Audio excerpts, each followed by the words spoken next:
5/30/22. This is by the intersection of School Road and Bayberry Circle. Yes, there is another pothole too on the street. We'd like to know why this happened so soon after the repairs were done. Also, we would like to know where the streets are on the list to replace the whole street, not just patching here and there. Just so you know, we have called almost every year for the potholes to be repaired for a very long time. We believe American Rescue Act money would be used to fix and or replace more roads in the village. So when it is time to vote on this bonus money and extra money to cover the taxes on the bonus money, please vote no. Use this $250,000 towards more road repairs or replacement in the village. With prices of everything going up, this would help reduce any increase in our taxes. Please acknowledge that you have received this email and are asking it to be read at the village board meeting on 6/6. Thank you. We will be waiting to hear your answers on this matter, and that is thank you, Bill and Carol Schneider on Bayberry Circle in Germantown. The second communication we got starts by saying, please stop destroying the park by mowing down the natural habitat. On the city's website, it says 39 acres and is considered Germantown's first environmental park. There is nothing environmentally good happening at this park. The park department has continued to expand their mowing down of the nature foliage in the park, thus destroying the habitats for the birds and other creatures living in this park. I complained about this last fall when they mowed down the meadow to the river. I was told this was done to enable trucks to get down to cut trees. This was done, so I want to know what they are doing this mowing now for. They have cut certain areas down to the bare ground on the side of the slope, thusly really increasing the amount of erosion in this area. Plus, mowing the meadows down can cause an increased risk of erosion into the Menominee River. If a builder was to do this, the city would make them put up erosion fencing and replant. This spring, mowing has cut down the last May apple group left in our park. It has also cut down the rare jack-in-the-pulpit plants that were growing along the path and that people came to see and view. I just want the city to leave this park as natural as possible. If we want a well-manicured park, we can go to one in other city parks. This is supposed to be an environmental park, but it won't be if you keep up this excessive mowing and removing of the natural foliage in the park. And that is from Ann Barrowcliff. And I should say the actual subject of that email, since it wasn't mentioned throughout the body, was for Schoenlofen Park over on Lilac Drive. The last communication I have received was dated June 5th, and it says, Dear Board and Committee members, as a member of the Village Plaza Condo Association, LLC, I received a copy of the request of Brahma's Pizzeria, LLC for a premise extension for their existing license premise of Class B fermented malt beverage license and Class C wine license from the Village of Germantown on Saturday, June 4th. I am one of the owners of Unit B1 of the Condo Association, which David Matthias Brahma Pizzeria occupies. The common area identified in the addendum number 3 of the Village Plaza condominium attached hereto, which is located outside of units A1, B1, B2, 2-103, and C1 is owned jointly by all unit owners. Consequently, any extension of the premise within the above 5 units must be approved by the Village Plaza Condo Association, LLC. Further information and time would be needed for our board to consider this request. That's all the communications I received in regards to wanting to be read at this meeting. Now, if there's anyone within our audience that would like to come forward for citizen input or public appearance, you're welcome to do so. Just please come to the podium in the forefront here and state your name and your address for the record. Is there anyone wishing to come forward?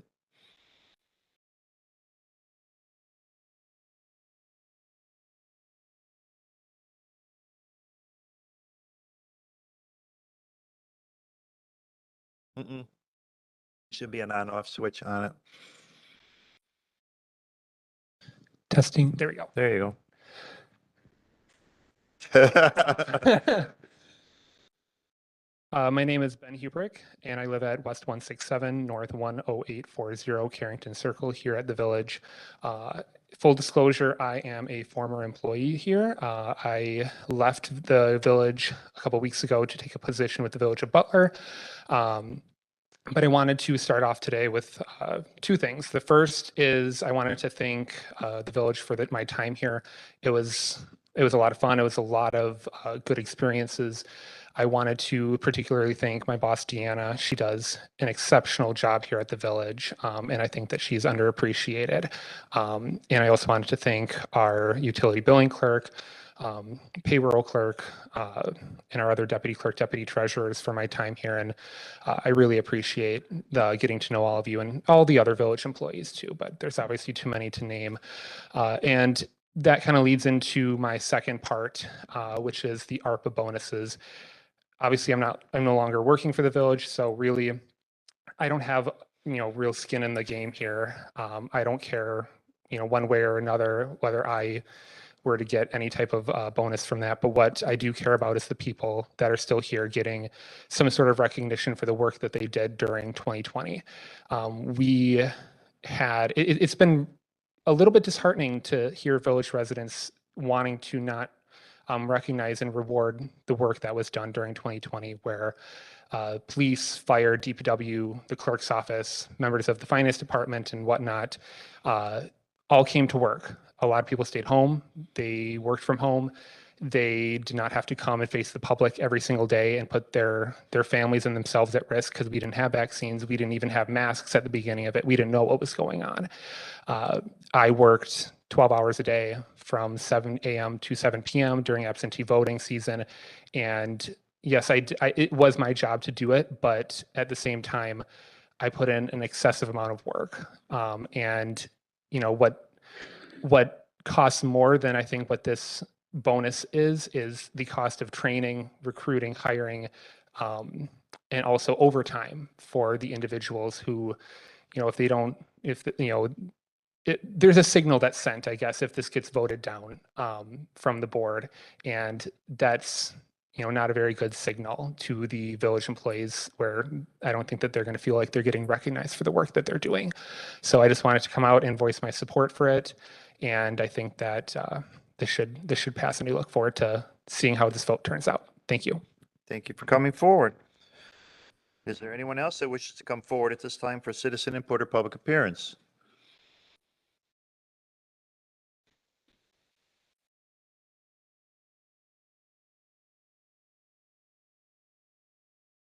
Hello, my name's Melanie Smythe. I live on Cedar Lane, 17938. And tonight I just have a question about how many more meetings are there going to be for the 2050 planning sessions?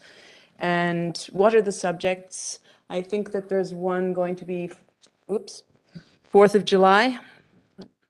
And then when is the final approval and the process for all of that? It doesn't seem like that we are promoting it at the moment. I haven't seen any notifications come out, nor have I seen anything to do with the 4th of July session. I did see the trustees at the, MyFest, and that was good, and there were people that were talking with them. So I think it got some presence, but nothing has happened since then. And where we could be promoting it and asking people to participate more. And so I'm asking for clarification on that. Okay, well, in regards to the 4th of July, it's going to be very similar to what you saw at MyFest, which will be a table set up with information and to disperse information about the 2050 plan, or whether it be about the neighborhoods, very similar in regards to the type of information that'll be there. And then also to answer any questions that anybody might have in regards to either their area or other areas of what's being proposed as part of the 2050 plan.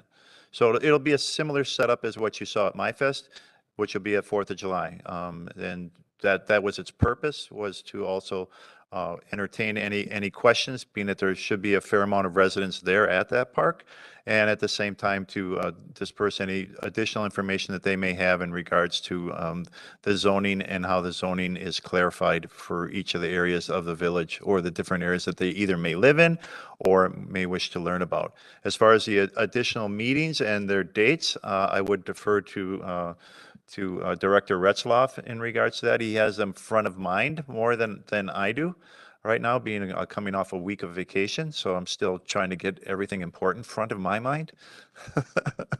But there are other meetings that will come, and the actual final meeting will have the public hearing before it's taken to vote here at the Village Hall. We had talked about the end of July as a possible date of goal to try to get it done by, but I don't think that's a hard date. I think that was something that was looked at as a possibility.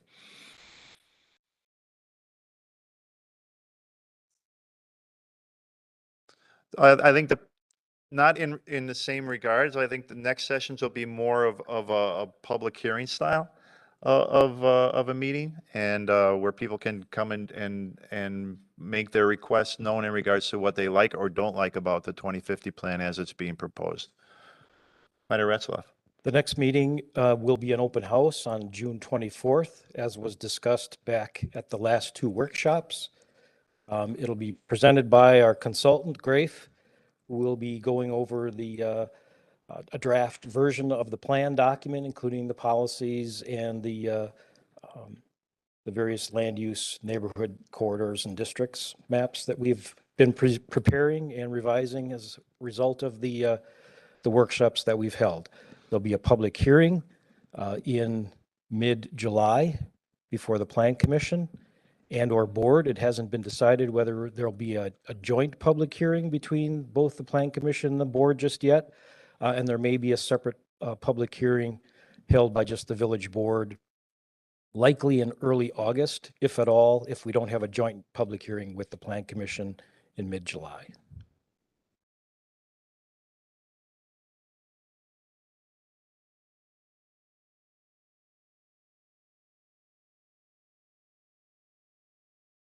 Yes, they'll be included in the draft of the plan that will be presented on the 24th.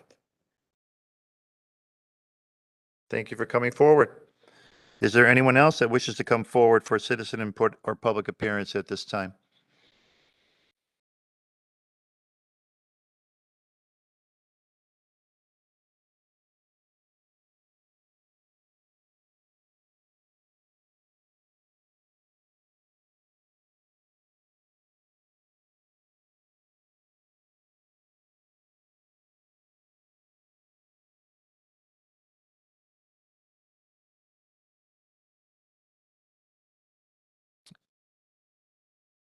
Both are fine. And, part of the purpose of this part of the agenda is for citizens to come forward and either bring questions or concerns they have before this body, or to address items that might be on the agenda and what their opinion might be about them, what they like or don't like about it.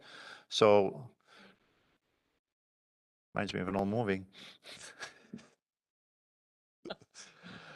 But so yeah, now is fine. I mean, if you have an opinion you'd like to express in regards to that, right now, the purpose of the agenda item is just fact finding. Because we're going through a 2050 plan, and some of the ways that the sewer and water has been brought up to Holy Hill Road, and some of the zoning that is being proposed will have an impact or bump up against the town of Germantown. So I think some of the trustees have questions if there would be a consideration of annexation of the town of. How does that happen? How does that work? What is its process? And I think it's just more of a sharing of information to see, and just kind of a discussion more than an actual action at this time. Because we've never really, since I've been on the board, we've never really approached it as a subject. And if someone would ask me how it occurs, I could probably give a rough outline, but the details would be hard for me to fill in of how that occurs. And it's not that there's plans out there today or tomorrow for it, but I think some trustees, that are on the board, are asking what its process is. So in case it would come around or be considered for whatever reason, we would at least know the process of what it would take to start that. If I may, Trustee Ball? at My Fest, some of the trustees were there talking about the 2050 plan. There were a number of the town of Germantown residents that came up to us, and some were in the area in Germantown, some were in the town of Germantown, both asking, why aren't we annexing? Why aren't we? Yeah. So we don't know the process. we're trying to understand what the rules are for it. So that's why we brought it up. We didn't want to go undercover and start doing stuff without people knowing about it. So we've asked it to be put on an agenda so everybody can hear it directly. So it's just give us the information and let's see if anybody wants to do anything or not want to do anything. So it's just exploratory.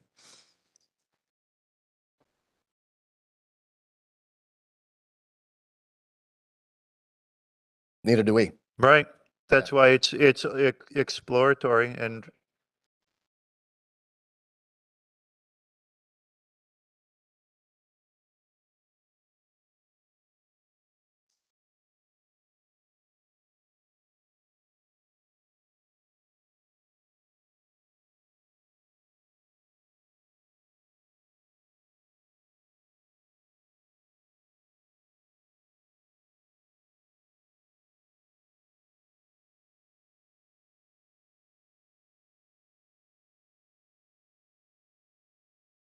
what are these little squares all over? Well, that's the town of Germantown. Well, how come it's not part of the village? I don't know. I had no idea. So I figured I'd ask the question and find out. well, it goes back to the roots of Germantown and how it was separated and brought together as a village. There were components that didn't want to be part of that. So it's always had the town of and the village of. That part I know, but as far as what it would take or what its process would be, or I have no idea. So I think based on Trustee Peeper's request to place this on the agenda, it's fact finding. It's informational for me. That's why I put it on. I don't know if it's good, bad. It's okay. All right, thank you very much. Thank you for coming forward. Appreciate it. Is there anyone else that wishes to come forward at this time for citizen input or public appearance?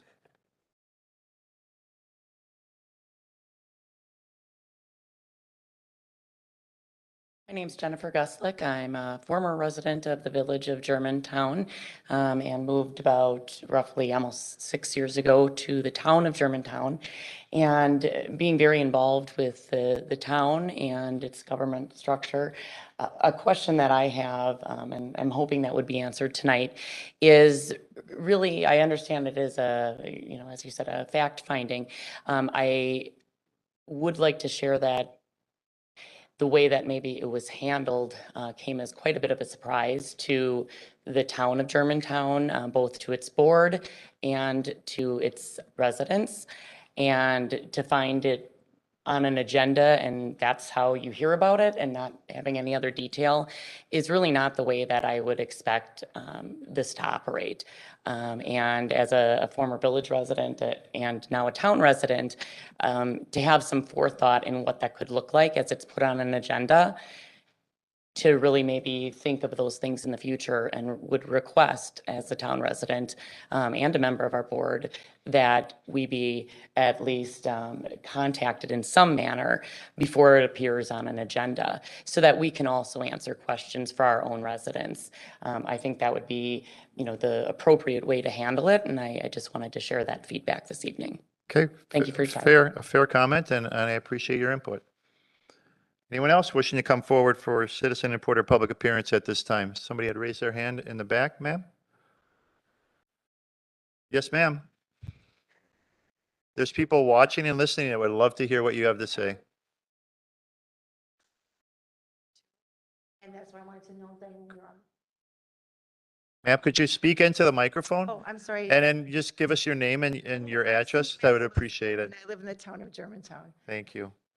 Can I ask Diane, you're on the town board? My name's Jen.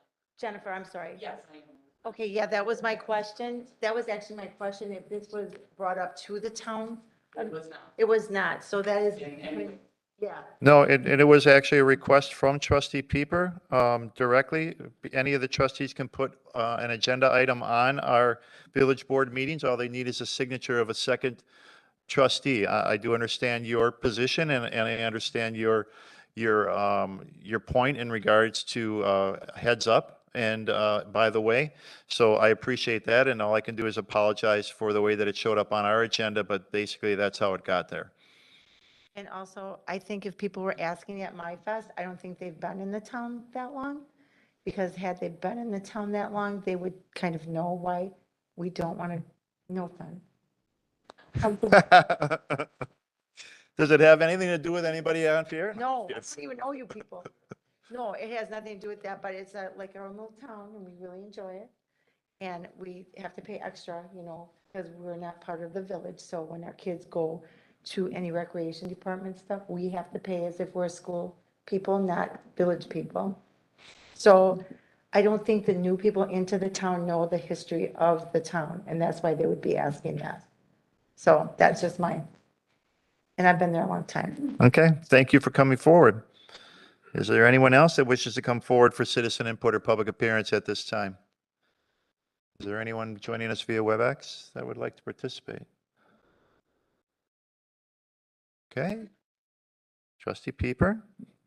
Just like to read for purpose of information how I place this on the agenda, and I'm reading word for word on my request form.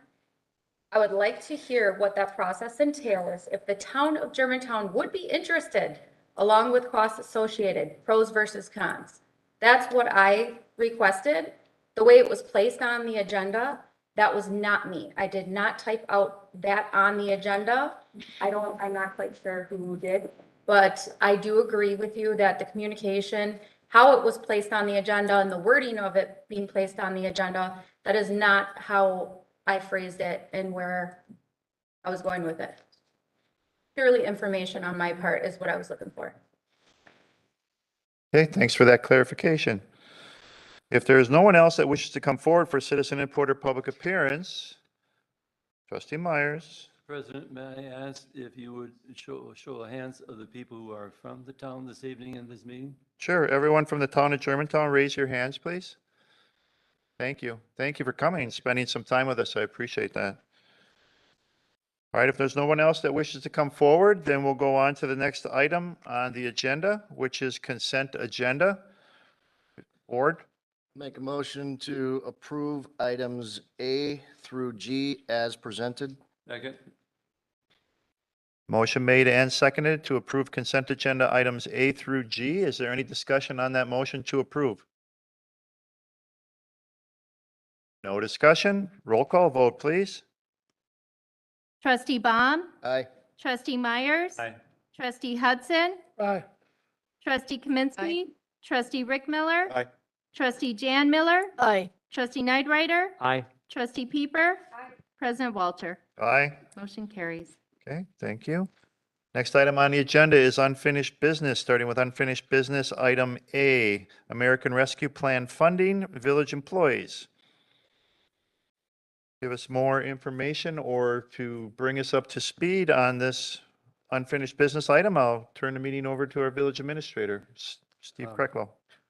Thank you, and I won't, unless there are questions, I won't go through a lot of the details on this item. It's been before the village board, I believe twice already. There were some questions. It was kicked back to general government and finance. The last series of questions was related to people who had retired, who did work through the COVID period and then retired from the village, and the ability to provide them with the premium pay, a prorated portion of the premium pay that was reviewed by general government and finance at their last meeting. What you have before you this evening does include those prorated payments, and it is covered along with all taxes and other expenses within the money that was allocated for this purpose by the village board previously. Board, questions, comments? Motion to approve. Second. Motion made and seconded to approve American Rescue Plan funding dash village employees. Any discussion on that motion to approve? Trustee Neureiter. I will be voting against it, and not that I'm against the employees receiving something or whatever, but I just feel that the dollar amount here is too significant with the other concerns and whatever that we have in the village. Okay, thank you. Further discussion, Trustee Kaminsky. I understand it's a very controversial issue. I will be voting for it. We've been talking about this now, I think, for about 5 months. And yes, it's a significant amount of money when you look at the $250,000 that's in the budget for this. However, we did also, from these funds, which we have to use for something, took out a huge chunk for the roads, which was one of the things people have said, let's put more money into the roads. There was a huge chunk of money going. I don't remember the exact amount. I don't know if Steve does, or and for other things that we really do need. The reason I will support this, now I worked my 12-hour days, and I tell you, I did not have a day off in the 3 months in 2020, but it's not about me. And I happen to, enjoy my job. I didn't expect anything in addition, but again, it's not about, I didn't get that, so why should they? I don't like to look at things that way. I like to look at things from a more what I consider fair and broad perspective. The people in the village of Germantown, our police force, our paramedics, our firefighters, and even the people on the front line in Village Hall did work every day, and we didn't know where COVID was going in 2020, especially those first 3 or 4 months. We had no clue. Some people wearing masks, some weren't. As was pointed out by our former village employee, there were no vaccinations. We had no idea what was going to happen. And yet they showed up every day to serve the constituents, no matter what their question was, if they wanted to come in and pay a bill, if they had a complaint, if they had to talk to somebody about the plat of land that they wanted to subdivide. Our people were here, and they were here every single day. And yes, I do not have a problem rewarding that. I am totally going to support this, and understanding it's controversial, that is my position on it. Further discussion? Trustee Hudson. First of all, I'd like to express my sincere gratitude and admiration for our village employees. It has taken this board far too long to get to this point. And then secondly, I'd just like to address one of the concerns from one of the letter writers. These are not funds that are being paid out of our property taxes. This will have no impact on the property tax for the village of Germantown. I also will be strongly supporting this measure. Thank you. Further discussion? Trustee Jan Miller. One of the things that we identified were all of the employees, and then there was an additional retiree group that came, and I was not at the GGF meeting. So what was the thought behind the retirees? I see it's 15 people. The amount varies. What's the justification there, please? Actually, if I could, I'm going to ask Support Services Manager Aaron Hearn to address that. I was out for that meeting, and I want to make sure that I was literally out for that meeting. So the memo in your packet states that there were 15 retirees since March 1st of 2020, and that would come to a total of $10,736. Just so you know, another addition that was requested was what the payroll tax would be, and so that would bring us up to just under the $250,000. That would bring us to $249,303, and that's the new memo. Yep. Yeah, so if I can clarify just one thing, that variance is because of the time that they retired and that they were on the payroll. It's going to vary by the month. Right, so they're not all getting the same. Number of months that they were still here. So maybe I misunderstood, but they all worked at least through December 31st of 2021, correct? Right. Oh, no, I'm sorry, of 2020. I'm sorry, not 2021.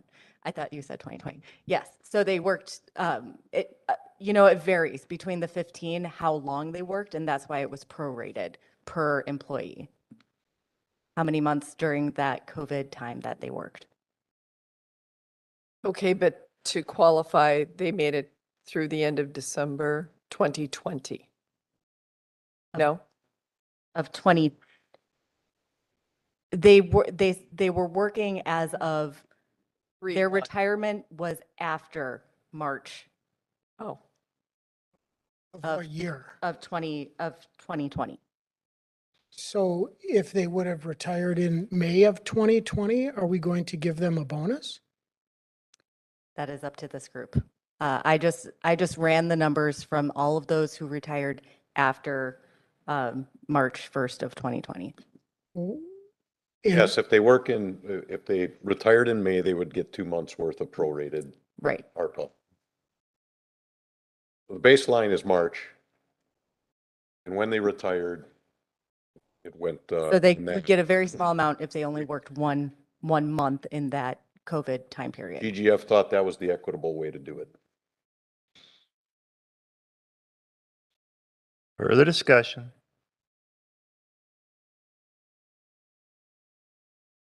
No further discussion? Just as an aside, I've been struggling with this myself. This is a difficult call. We're receiving this funding through the federal government and their COVID payments that was approved at the federal level. I don't know, I have personal issues with that, but when it comes to employees, this board, as one of our goals, was to show stronger support for our employees and try to look for ways that we can increase retention of our employee base. I think when the former employee came up, they brought up a good point of this does cost as part of the overall funding that we're receiving, $250,000, but what does the cost become when you're dealing with hiring new people, training new people, and actually losing a fair amount of history from long-term employees that have been working for this village that may look to go elsewhere based on not feeling supported by this village board. So I'm torn in both ways of which way it should go. But if I'm looking to retain the people that do the job every day for the residents here and provide those services every day, and looking for ways to help them do that with a better attitude and with the attitude of feeling supported, I'm willing to vote for this. It's tough, but I'm willing to look at it in regards to that support. If I had my own business and these funds would be available, which are some private businesses, they were, depending on what field they were in and where they worked. The federal government provided some of this. I would look for ways to equitably spread that funding to my employees so that they too would feel that it was worth their efforts. These are our employees. As this board, these are our employees. They're the residents' employees, they're our employees. So I'll support for that reason. Further discussion? Trustee Chan Miller. Aaron, could you help me understand these retired people, the people that retired in after 3/1/2020, are they receiving any of the ARPA funds, any at all? It went off again. I'm sorry, you're saying after people who were employed after when? Just the retired group. Right. So if they were they're- employed after March 1st of 2020, they would receive a prorated amount depending on how long they worked after that date. When does all of the ARPA funds begin for all the employees then? Is it 3/1/2020? Yes. It's just so everybody understands for the record, it's for full-time, part-time, Right. and those that retired within time, but not for the village board. The village board does not hold a stake in that ARPA funding. Understood. Okay. Further discussion? No further discussion? Roll call vote, please. Trustee Myers? Aye. Trustee Rick Miller? Aye. Trustee Baum? Nay. Trustee Hudson? Aye. Trustee Kaminsky? Aye. Trustee Jan Miller? Aye. Trustee Nightrider? Nay. Trustee Peeper? President Walter? Aye. Motion carries.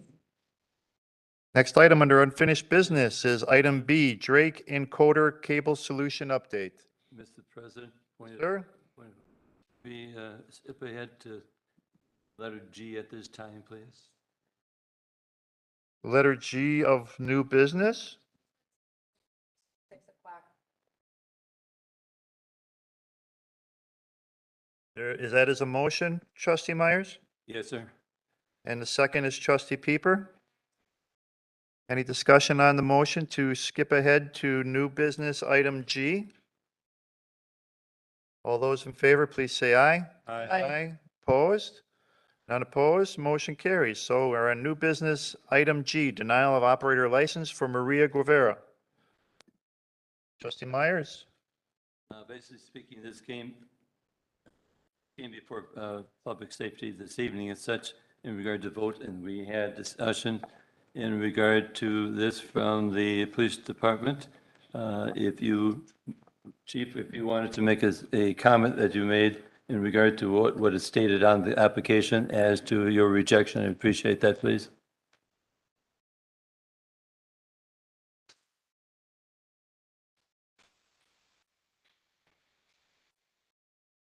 Good evening. Simply stated, the applicant did not disclose an OWI that occurred December of last year. According to the application, we are required to deny the application for any omissions or false information provided. So what happened after that?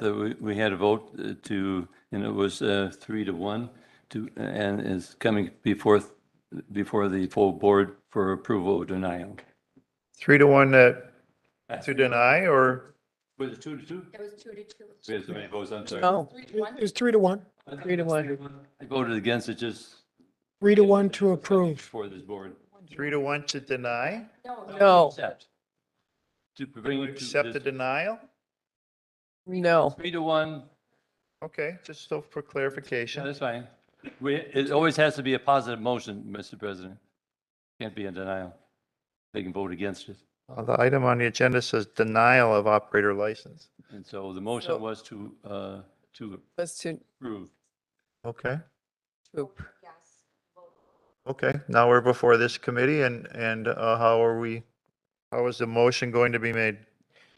I make a motion to approve her license. I will second that. Motion made and seconded, discussion. Trustee Kaminsky. Do explain, because I'm hearing that she had no WI within a year, Yes, and it was not included on her application? yes. So was not on the application? She's here. He's here this evening. Okay, I'm just and asking, it was not included on the application. Correct. So That is correct. So do explain to me why we think she should have the license. Sure. She claims that in filling out the application, she made an innocent mistake and misunderstood the question. She has had her bartender's license for several years in Germantown. She's filled out this application a number of times. Something had changed since the last time she filled it out. That is her one and only run-in with the law. She was a .08, and this is her only job that she has, and it will affect her employment if it does not get approved. Other- And the DUI was not in Germantown. Other than this, she has a spotless record. She's here, she can speak for herself. That speaks volumes. Nobody ever shows up. That's not true. One other person since I've been on this board, I'm sorry. Thank you.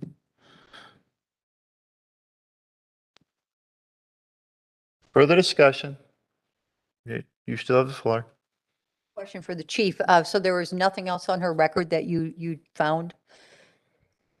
No, just a conviction from back in December of 21. Okay, thank you. So I have a question. So if you have an OWI or DUI, however you want to say it, isn't there some sort of requirement that you're not supposed to put yourself in a situation that would allow you access to liquor? Not for the first? No, not for a first offense, not for, this would be just an ordinance violation. Okay. Audience knows. Further discussion? I'm sorry, what? This is something that Dan Wing has brought up before the public safety in regard to this aspect. And so, It's been in reference to other violations and not always a DUI. In other cases, it's been of felonies or occurring issues. All right, further discussion? No further discussion? All those in favor, please say aye. Aye. Opposed? Motion carries. Thank you for coming. Next item, back to old business. Unless you want to go to new business item L. I'll make a motion, we go to new business item L. Yes. Second. Motion made and seconded to next item on the agenda would be new business item L. Any discussion on that motion? No discussion. All those in favor, please say aye. Aye. Opposed? None opposed? Motion carries. So we go to new business item L, annexation of town of Germantown, process of annexation and potential policies. So I do believe this falls into the arena of our village attorney. So please take us through the process of what it would take to consider or start the process of an annexation of the town of Germantown. Sure. So there's actually a number of ways that annexation can take place. By and large, it's typically a owner or an elector-driven process. There are a couple exceptions to that that I'll talk about here in a moment. But generally, the two that are most commonly utilized are what's called a annexation by unanimous consent and an annexation by 1/2 of the approval. As I think both of those names probably hint at. In the first instance, it is a petition that landowners go about doing on their own to petition to annex property into a neighboring community. The unanimous approval is obviously a situation where you have all of the landowners and all of the electors within that area that's to be annexed that sign off on that petition. The advantage to that approach is that it cuts out some of the steps that follow at that point. It makes it a little bit easier. In the event of a 1/2 approval, not surprisingly, that means that you need to have at least half of the folks within that area that sign off on that petition as something that they want to have happen.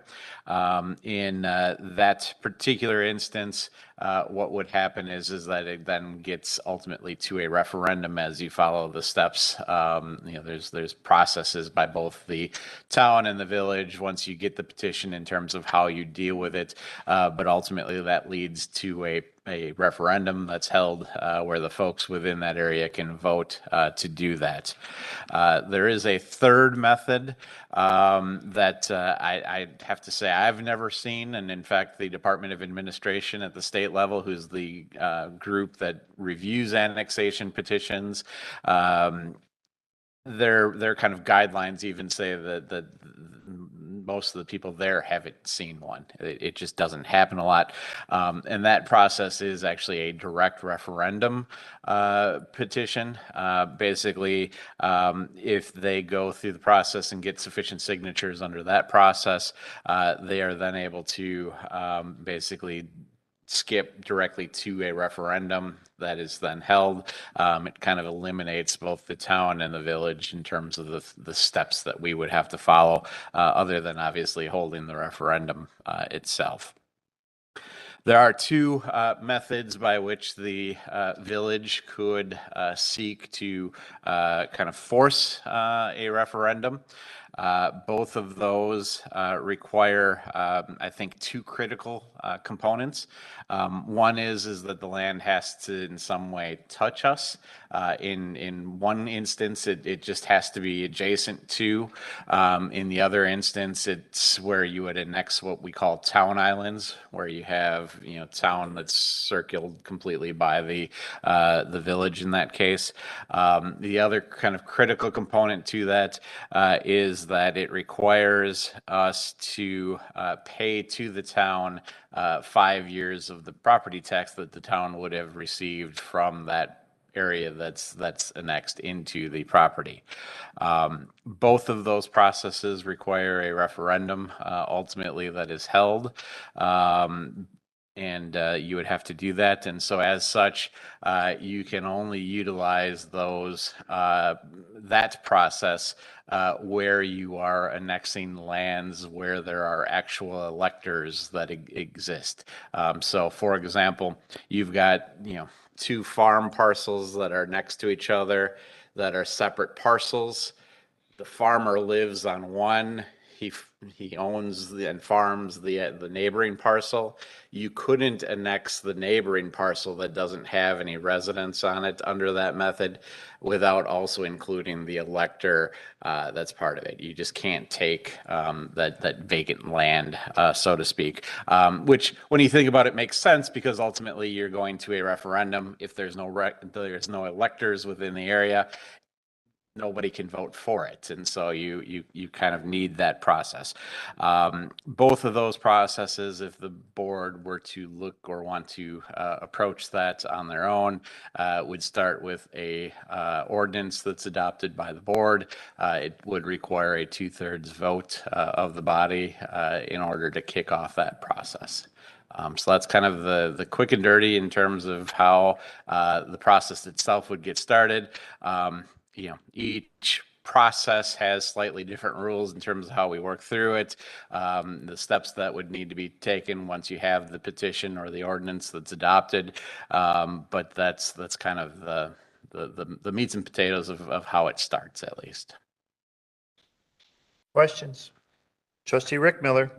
Yeah, I missed that referendum thing. Who would be voting on the referendum, the township or the village? The folks that live within the area that are It's going to be annexed. to be annexed, correct. Okay. Trustee Baum.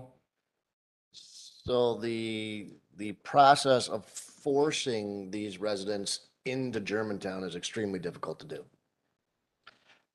Correct. 'Cause they have to vote for it.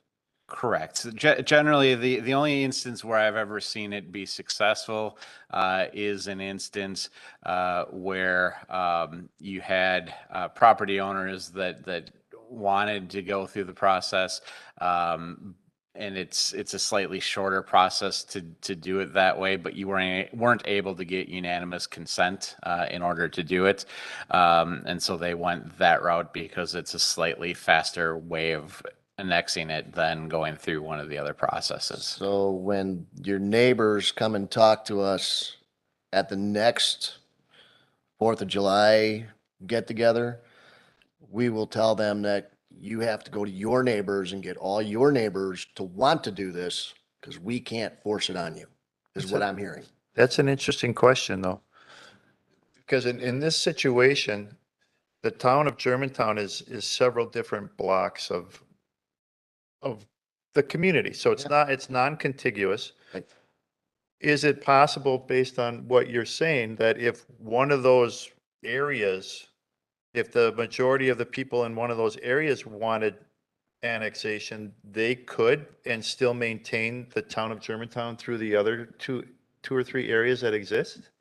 Yeah, absolutely. You would not need to, in any of these options, have all of the town participate in that. Certainly you could, although realistically, if you were looking at a full town type of a circumstance, generally where you see that, you're looking at just a formal merger of the two corporate entities that just takes place at the governmental body process. There may be a referendum in terms of should we do this or not kind of an approach.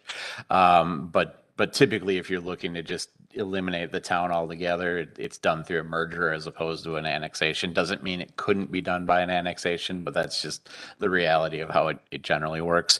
But yeah, you could certainly, take, let's just say you have an island here and an island here. You could take one or the other one. You could take part of an island and part of another island as part of the same annexation request.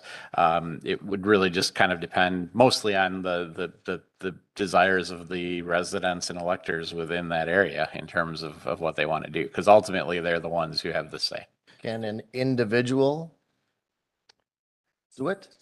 Individual property. Yeah, can an individual farmer say he wants to be annexed into Germantown? Yeah, if it was just his property, yeah. So based on the outline of what you said of how the process starts, let's go back to the early 60s when Milwaukee attempted to annex a portion of Germantown and was able to do so for their dump, basically what it was. And then the townships felt a little pressure and decided to incorporate into the village. How were they able to start that process without a vote or a referendum then? And why is it law changed since then? I don't know the answer to that without looking at the statutes to figure. My guess is that there probably has been statutory changes that have taken place. Obviously, when that was taking place in the 50s and 60s, and you had whole towns incorporating to stop the spread of Milwaukee, so to speak. Germantown being one of them. But certainly Franklin, Oak Creek, New Berlin, Muskego, Mequon. We had a number of them here in the Milwaukee area, and there's actually a number in areas that surround other populous communities as well. Green Bay area, Madison area, where the full town incorporated, or at least what was left of the town, to stop that. And certainly as part of that process, the legislature did react to kind of those concerns, and there were changes that were proposed at that point. Whether or not that impacted directly, how Germantown's process worked, I don't know. I wasn't even alive then, so I'd have to go back and look at the statutes at the time and compare it to what it was then versus now. Trustee Myers. A couple questions, Brian. When they have a vote like that, is it the majority rules, 49 to 48? Correct.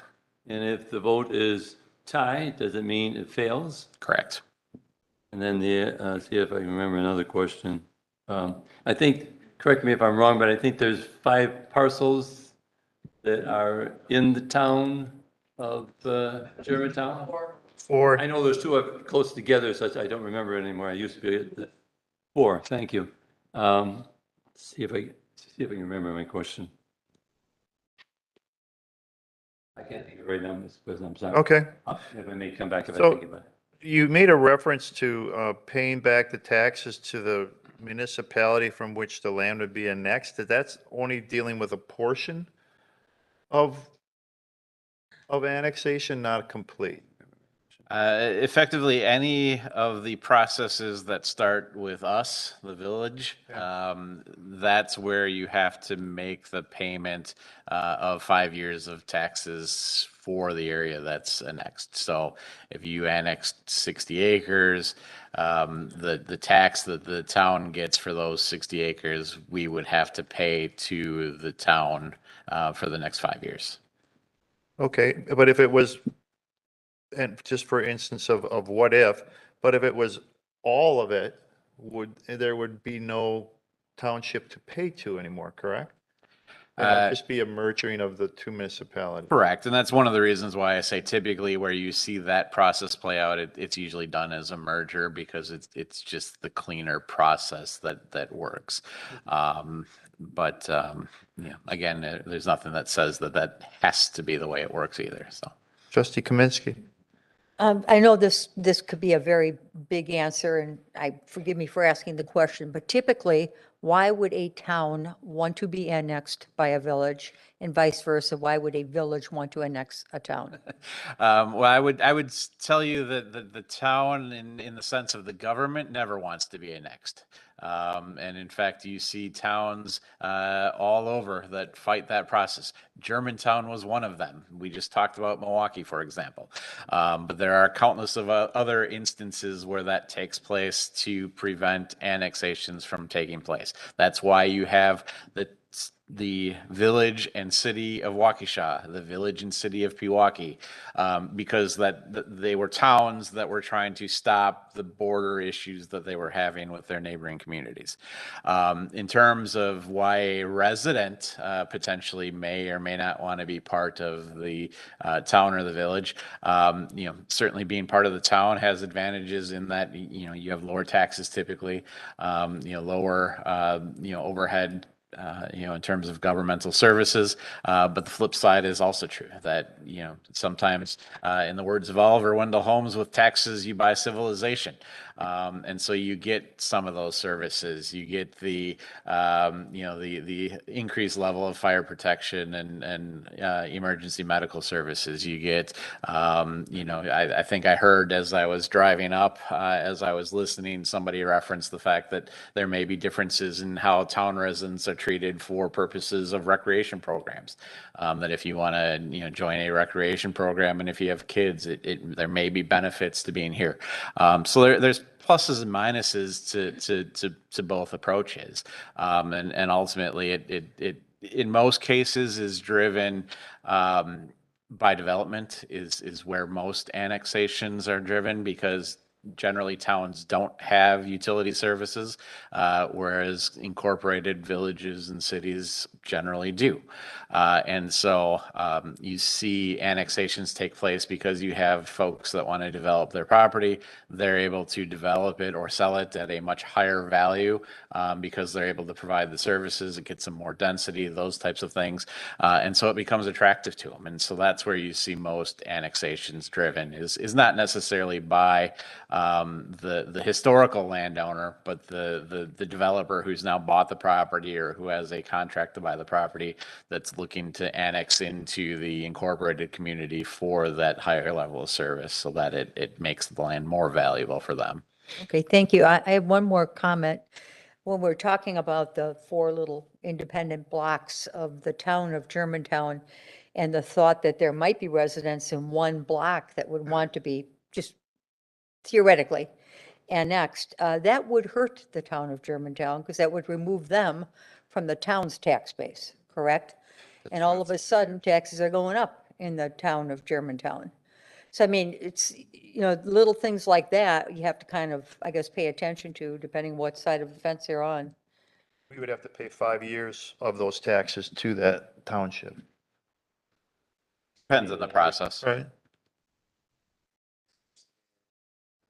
Yeah. So once the process starts, what's the timing? I mean, what's the time frame? Is it a year? Is it 6 months? Is it a year and 6 months? Again, it kind of depends in some respects how it comes forward. Generally, a unanimous approval process, for example, those tend to be relatively quick. You have your time period to circulate the petition. There's publication dates and then times where you can circulate the petition. That process, as I recall, can be completed in a matter of months, start to finish if it goes smoothly and there's not challenges to the form of the petition and the area, the description of the land and those types of things. That can be done fairly quickly. A process that involves a referendum Obviously, you're looking at a much longer period of time that potentially is involved. And by and large, those are the ones where you do see challenges typically. And so there's often court battles that are associated with those types of annexations as well. So you're adding time because you're dealing with court processes as well. With respect to the versions that are done by the village, the town island approach, where you take all of the town island, assuming that town island qualifies, is somewhat quick in the sense that really all you're waiting on is the referendum. The other approach that's done actually does involve the circuit court at the front end, where you have a hearing in front of a judge that reviews everything and goes through that process. So those tend to be on the longer side, closer to a year in general is what I've seen. So it kind of depends on how it comes to us or how we go about doing it. Thank you. Trustee Myers. I do remember my question. I was wondering, Larry, if we could have Larry come up in regard to talk about when we do particular roads in our program, and we go by areas that are in the town, how is that handled in regard to money-wise to the town, or does Germantown pay that themselves? Larry, if it's all right with you, Mr. President, have him explain that, please. Sure. There you go, right from the, I'm not going to say horse's mouth, but right from the person that pays the bills.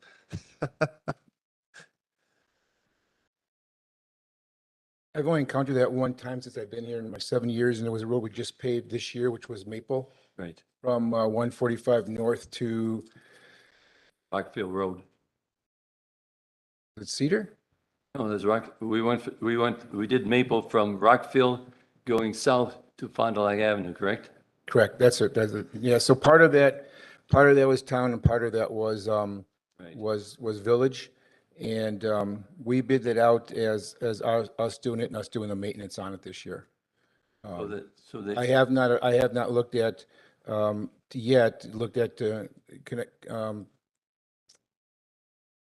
communicating with the town regarding paying a portion of that. Were they made aware ahead of time that for the budget purposes for themselves that they would be? At this time, no, we just went and paved the road. I see. Eventually, so they would pay so much for tonnage and so on and so forth for their portions of the road that was done, maybe for houses or for properties? It was a short stretch, and from what I could determine from some past roads that were done, it was just done that same way when there were just small sections done. It doesn't happen very frequently that there's a connecting municipality to the road. So there was one section of it, and it was probably, I think it was half the road. I think it was the east half of the road. So thank you again. Appreciate that. Any other questions? Comments? Sure, I need you to come to the microphone though, please. That's a sick joke. Okay, so, and forgive me for being naive about this, but so I guess what I'm wondering, and maybe what all of us are wondering, I'm not sure, is are we discussing this in a hypothetical situation, like if it would turn out that somebody was interested, or are we discussing it because there was a group at MyFest who said, gosh, we live in the town and we really want to be annexed? Microphone on, please. There were people who talked that way, one or two, but I had, over the course of 2 days, probably had 8 people that weren't necessarily from the town, but from the village. Why don't we? Some were from the town. So I'm just trying to get the information and get, next time somebody asks me this, now I have a better way to answer them. This was pure curiosity. This was us working MyFest, looking at the little squares, residents coming up, both from the town and the village. And the question, you guys obviously know why you're still the town. I didn't. We really like being the town. I see that. I see that. And we are not coming for you with our claws. There was no So I'm malicious. I'm just curious, was there like a booth set up or something? Yes. Yes, at Oh, there MyFest. was. Yes. There really was. Oh, Because we're doing the 2050 plan for the village. okay. So all of us trustees signed up for a shift and, we're working there and, we're sitting in a booth having conversations with Got it. residents and it came up, several times and I didn't know the answer. So That this was context purely is really helpful. informational. Thank This you. is completely hypothetical. Okay. There, in no way are we planning anything. My palms are just sweaty listening. I know. I see you guys came out in force. That's really awesome that you guys stick together. We are not gunning for you. I promise. Thank you. It was just We curious. love being your neighbors. Yes. If it makes you feel any better, I did no preparation for this evening at all. Everything I've done is just based on my knowledge of how these processes work. Oh, okay. If there was a serious direction from the board to approach this, I haven't been given it, and so I haven't done I would have done a deep dive in terms of, here's the, 6 Yeah. steps that you would need Sure. to follow. I didn't do that here because it is hypothetical, or at least it is. Well, right thank now. you. And thank you all for the discussion because it was very I was helpful. just looking to for hear. pros versus cons. Like I had no idea. Would you guys want to be? I don't know. Would you not? I don't know. Are there pros? Are there cons? I was just looking for information, the reasons behind it, and hypothetically, if we did, what would it look like? Sure. That's all. Okay. Well, thank you. Yeah. Thank you. I do appreciate everyone that came out tonight in regards to this agenda item. I do apologize to the village or the town's board for not informing you ahead of time of what the whole purpose of this item was. I'm sorry for any anxiety or angst in regards to this item. It was purely informational on our side, but hopefully all of us here learned something tonight. And we can go home and rest easier knowing that right now there are no plans on this board of looking to annex any portion of the town of Germantown at this time. So thank you all. Sir, you have a question? I will need you to come to the front.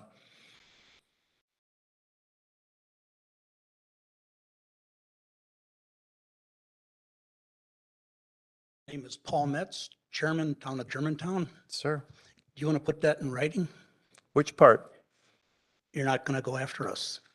Well, I'm not This is going to just put it in writing for in perpetuum. I have no plans, and from what I heard tonight from the person that had its questions, there are no plans, but to say that in future or future boards, no, I wouldn't put it in writing in regards to what their choices are or what their drive would be. I can tell you from my own side that I have none. I've also considered the question as part of why or why not.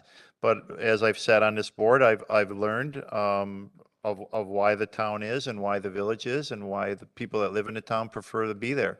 So I've never pursued it any further. Okay, thank you, Dean. Mr. Barth, you're correct. You've already used, oh, that's not you. That's close enough. Don't worry about it. Somebody I'm did not- do their not in the job and village. change it for me. Okay, Brian.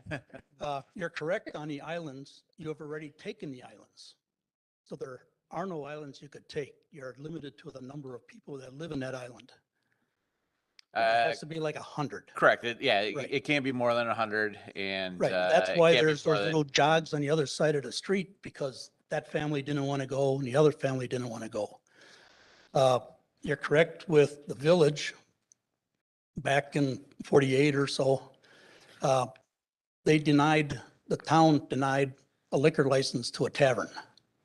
So he annexed himself and got annexed to Milwaukee. And then you mentioned the dump, that could be part of it, that was the extra land they were going to take. Then they were going to come up and everybody was concerned on swallowing up Germantown. In answer to the roads, after the last island annexation, the village said, we'll take this road, you have that road. Cut and dried.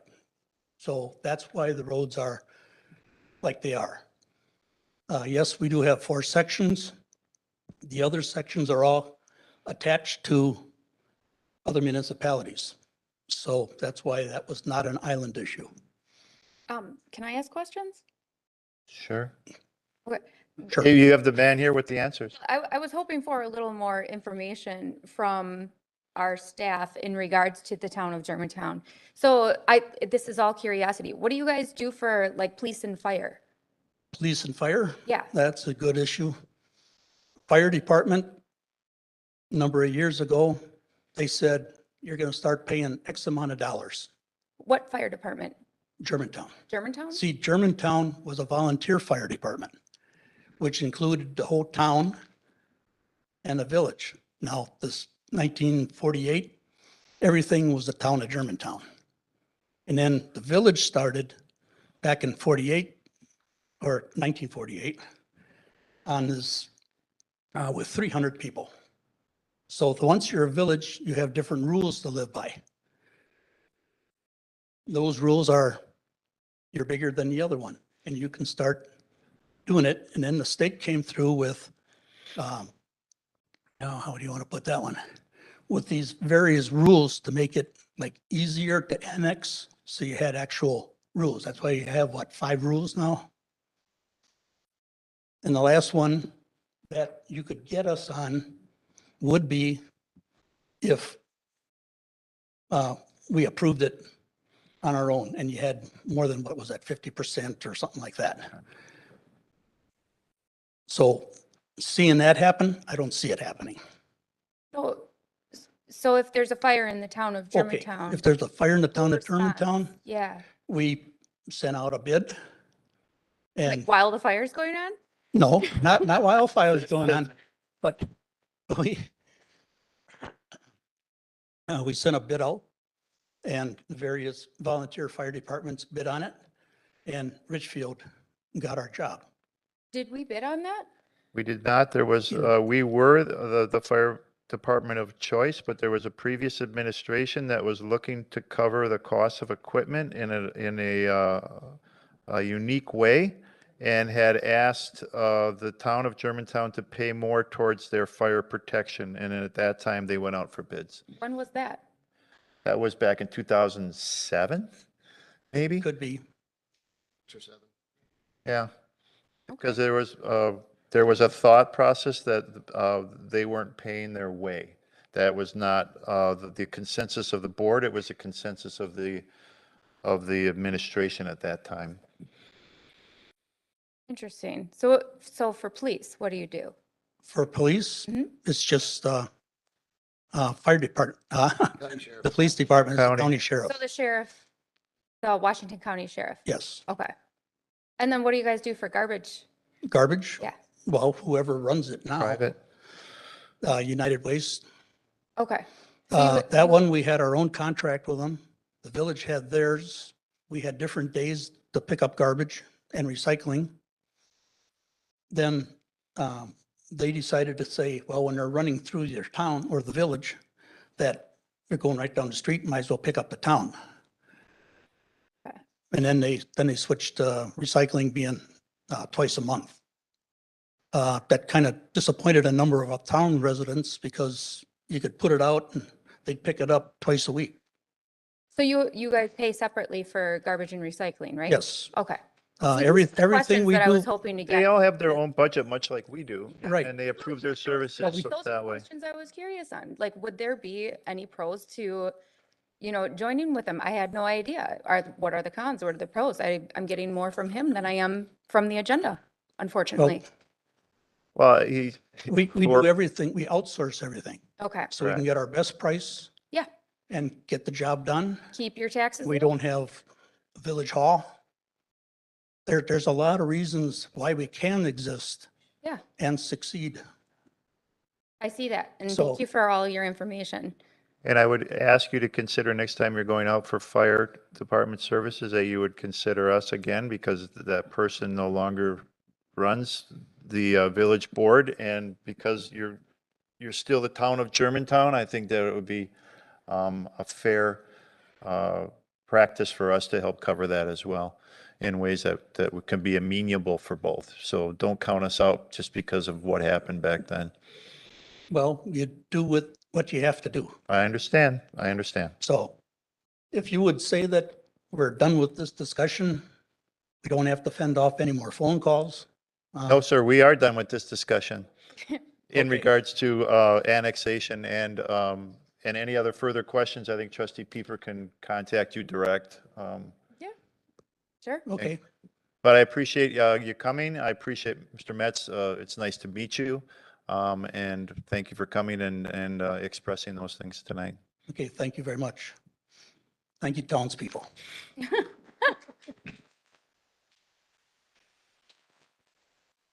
Anything else on this topic? No. Then we can go to old business, unfinished business, I'm sorry. Item B. That is the Drake encoder for cable solution update. Thank you all for coming.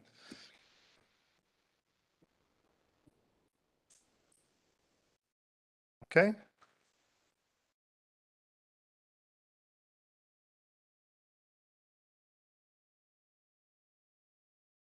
So this is related to the cable system. We know there's been issues, and so we've been trying to develop a way to resolve these issues.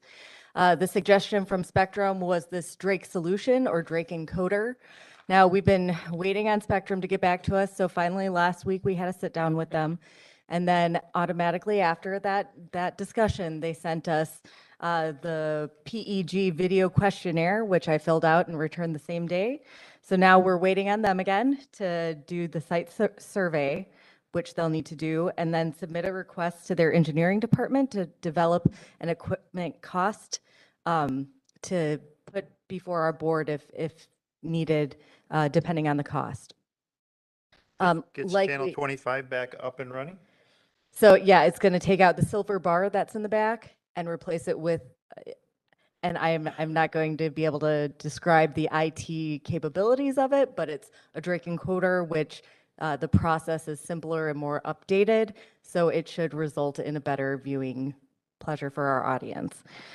So once this is approved, then an agreement will be created, and then a project manager will be assigned. So that's only getting us to a project manager. So once that happens, I'll keep you guys as updated as I possibly can. I was told at the beginning of this process that it should only take up to 5 months. I'm not exactly sure when that 5 months starts, but hopefully we're on the right track and this will get done as soon as possible. Is it your impression that this is a once and done, or this would be a yearly fee based on the equipment and the rental thereof? This should be a one and done. So it should not be an annual fee-based item. So it's just updating the equipment. The cable channel will still be at the same cost as now. Okay. Yes. Trustee Hudson? Aaron, you said a word which concerns me greatly. It should take care of the problem, or it will take care of the problem? According to Spectrum, the IT group at Spectrum, it will take care of the problem. Thank you. Any questions? Trustee Chan Miller? Aaron, is this a new piece of equipment? Yes. Okay. Yes, so because the we've old been silver playing bar- with this for a year. The old silver bar out there is, I mean, it has to be like 20 years old. So, Well, why were they trying to fix it? well, and that's the problem. So a part of it needed to be replaced and they couldn't find that part anywhere. think So their next technology's passed it solution. by. Their next 20 years, I would think so. Yeah. Okay. Yes. All right, any other questions? Mr. Nyrider, trustee Nyrider? This has been a forever problem within probably the last year, if not longer. And I guess I'm frustrated to see that the possibility of this getting fixed in the time frame isn't going to happen. But the only thing I'd reiterate here is, once this is done, let's make sure we don't pay them until it's working. There you go. Please, let's not pay them. Yes. Yep, nope, I agree. And just so everybody knows too, I was going to have Dean tell you tonight, but we are live streaming this as well. So we have got that up and running. We've tried it a few times and it's been working excellent. There was one issue we had with the sound, but that was just user error on our part at the meeting before this. So if you do see that, you won't be able to hear anybody very well, but this meeting is going to be clear as can be. So And where's that being live streamed to? So- How can residents access it? Yep, so that's on our YouTube channel, and you can get there. You can either go to YouTube and just look up the Village of Brown Deer and then subscribe to it. Germantown? Germantown. Oh, so sorry. Germantown. I'm so sorry. Um, but or on our website, it says public meeting, and if you click on that, the top one says YouTube. So you can just click on that link, and it will bring you right there. Is Village it of possible to Germantown. Put that on the Facebook page as well? I can. I wasn't going to beforehand just because I wanted to make sure it was working accurately, but it is now, and I'm very confident in it. So, yep, I can definitely do that for our next meeting. All right, thank you. Any other questions? All right, thank you, Aaron. Next item on the agenda is the public hearing, starting with public hearing item A, John Weskey, located at North 104, West 20255 Willow Creek Road, a variance request from section 14.105 subsection 2 of the Village Building Code to have a solid fuel fire heating device in the RS4 Single Family Residential Zoning District. To give us some more information and background on this public hearing, I'll turn the meeting over to our Community Development Director, Jeff Retzlaw. Thank you, Mr. President. Jonathan and Lori Weskey, owners of a parcel on Willow Creek Road, are seeking variances from section 14-105 of the Building Code regarding a solid fuel-fired heating device. What I'll be referring to this evening is simply as an outdoor wood furnace on their property. The property is located, as shown on the screen, on Willow Creek Road, just west of Appleton Avenue. There's another aerial view from the north looking downward on the property toward the southeast, and you can get a feel for the neighborhood. Some background information. Building Code Section 14.105 was adopted in September of 2005. It regulates outdoor wood furnaces. It allows outdoor furnaces on property in only the A1, the A2, the RS1, and the RS2 zoning districts. It requires furnaces to meet EPA emission standards and manufacturer instructions. It prohibits the burning of non-wood-based products. It requires specific building and property line setbacks and a 15-foot minimum chimney height.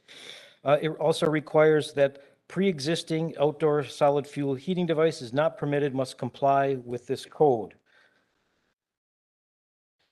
It also allows for variances to be granted by the village board. I'll step in here and say this is a rather unique set of circumstances. Typically, variances of the building code or actions by the building inspector are handled by the Board of Zoning Appeals. In this case, this particular section of the building code was adopted with a variance procedure specifically for the village board. It allows for the board to grant variances where, and I'm going to read directly from the code, where the village finds that extraordinary hardship will occur from the enforcement of this local ordinance. Upon application to the village board, said village board may vary the regulations contained herein to afford substantial justice, provided that such variation will not have the effect of nullifying the intent and purpose of this local ordinance. And just to sum up, the purpose of the building code is to protect and foster the health, safety, and well-being of persons occupying or using such buildings and the general public. So why are we here? Well, the Weskeys, as I mentioned, own property on Willow Creek Road. They have a outdoor wood furnace. They installed it in May 2005, prior to Ordinance 3005 going into effect that following September. They installed their wood furnace at a spot that has since been relocated on their property that is now 2 feet setback from the side property line versus a minimum requirement of 25 feet. It's set back a distance of 19 feet to the nearest other detached building versus a minimum requirement of 25 feet. It has a 11.5-foot chimney height versus the minimum 15 feet required. And the owner doesn't know what the chimney rating is at this point versus the minimum 90 mile per hour rating requirement in the code. It's these provisions that the Weskeys are seeking variances from. This is all in response to a code violation notice that was issued to the Weskeys in response to a complaint that we had received from an adjacent property owner. I would point out that the Weskies have been very cooperative throughout this process and patient, and they're working together to resolve all of the code and permitting issues that we have. A little bit more background information. This image on the screen shows the Wesky property. The black circle highlights the current location of the outdoor wood furnace. Here's a graphic of that furnace situated on the property. A couple more graphics showing that building it's 19 feet away from in the background. And just a sweep of this property looking towards the southeast toward an adjoining property owner in the neighborhood. Specifically, the Weskies are seeking 5 variances. 1, to allow the pre-existing outdoor wood furnace to remain on the property in an RS4 district. 2, to allow the pre-existing outdoor wood furnace to be located as close as 2 feet to the east side property line. 3, to allow the pre-existing outdoor wood furnace to be located as close as 19 feet to the nearest structure. 4, to allow a chimney height of 11.5 feet.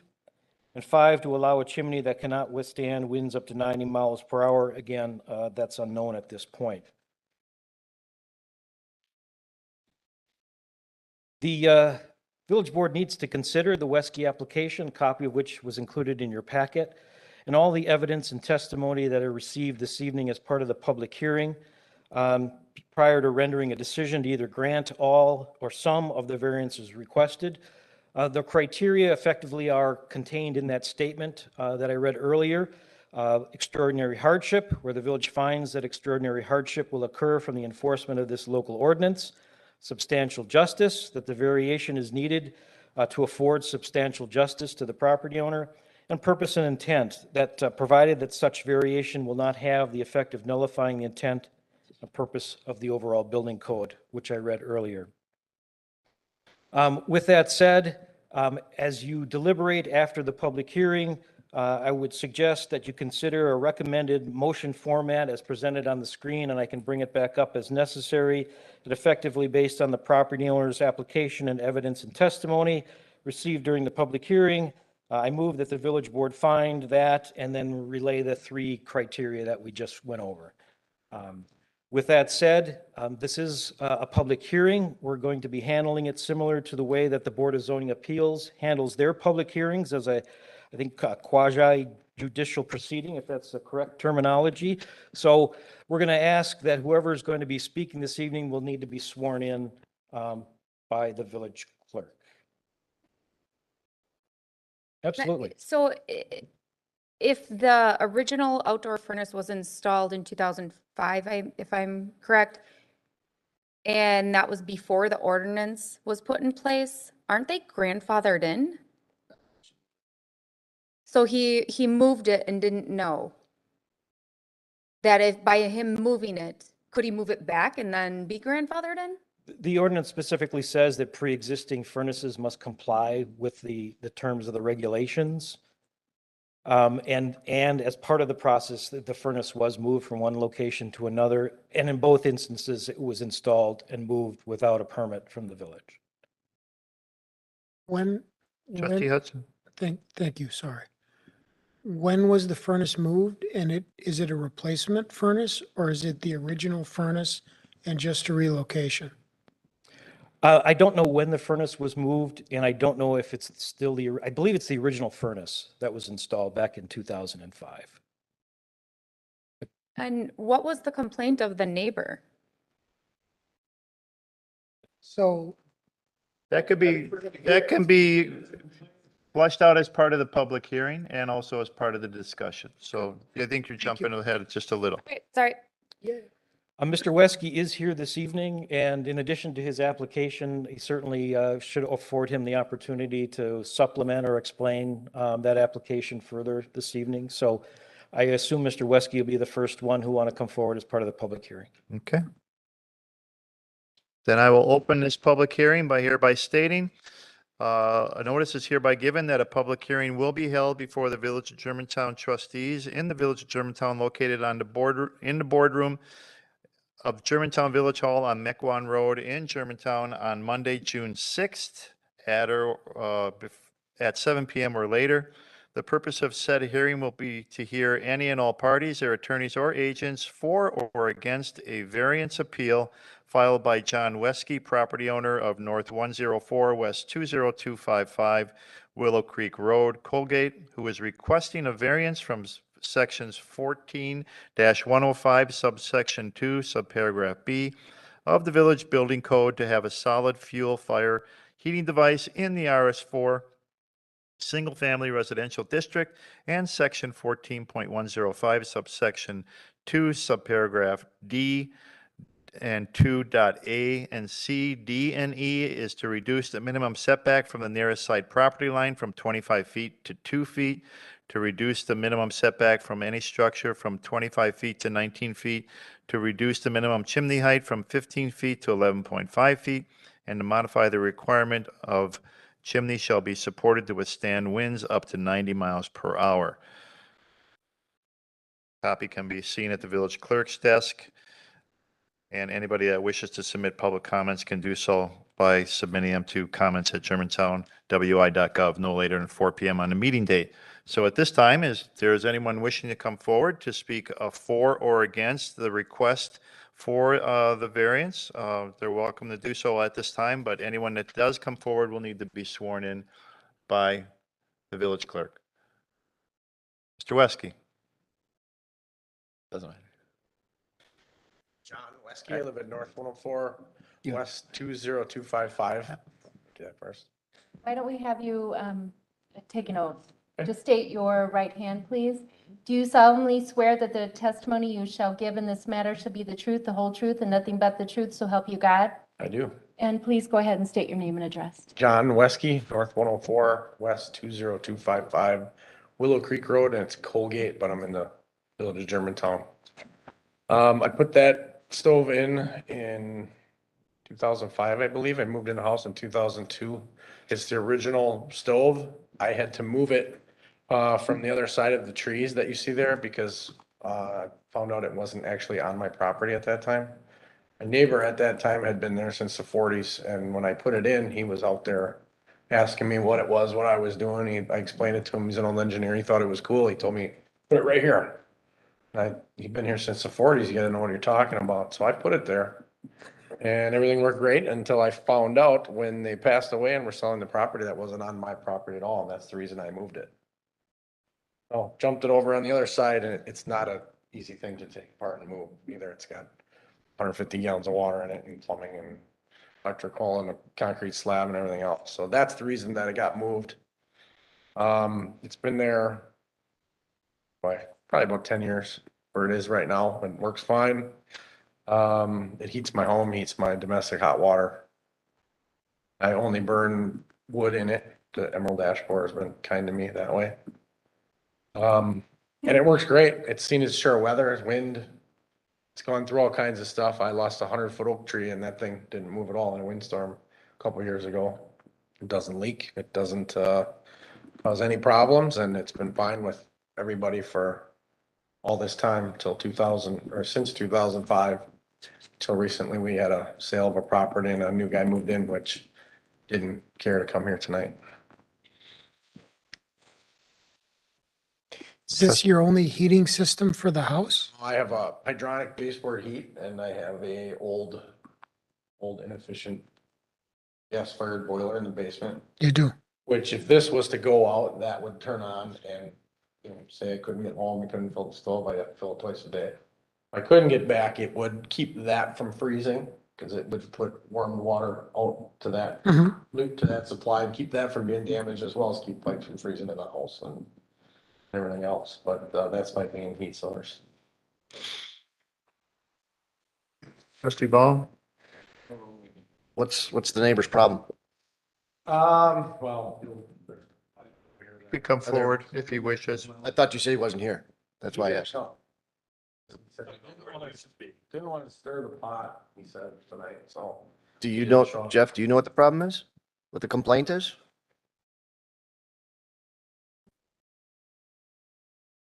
The complaint was questioning the relative location of the unit to the property line, if it met proper setbacks. There I think it would be fair to say there's a neighbor dispute. And Talked to the guy once since he moved in. yeah, I think there was some going back and forth with regard to some survey stakes and wood piles and that sort of thing, but. Not on my end. Okay. Was there a survey completed before he bought the property, do we know? I had no survey when I bought it. No, not you, your I've neighbor. had it surveyed since, and all the 1-inch, steel pipes are in place. There would be a certified survey map included with the title. That's for any sale of property. And I've known the guy for 20 years. Your current neighbor? The guy that just bought it, yeah, I just got a kind of, this is his thing, he's got a history of this. Doesn't make what I'm doing right or wrong, or I guess I probably don't need to say that. It's just a matter of a neighbor filing a complaint. We're obligated to look into the complaint, and we uncovered, this situation. And as I mentioned, Mr. Wesky has been cooperative and going along with what seems to be a rather unique journey and rather long. Unexpected.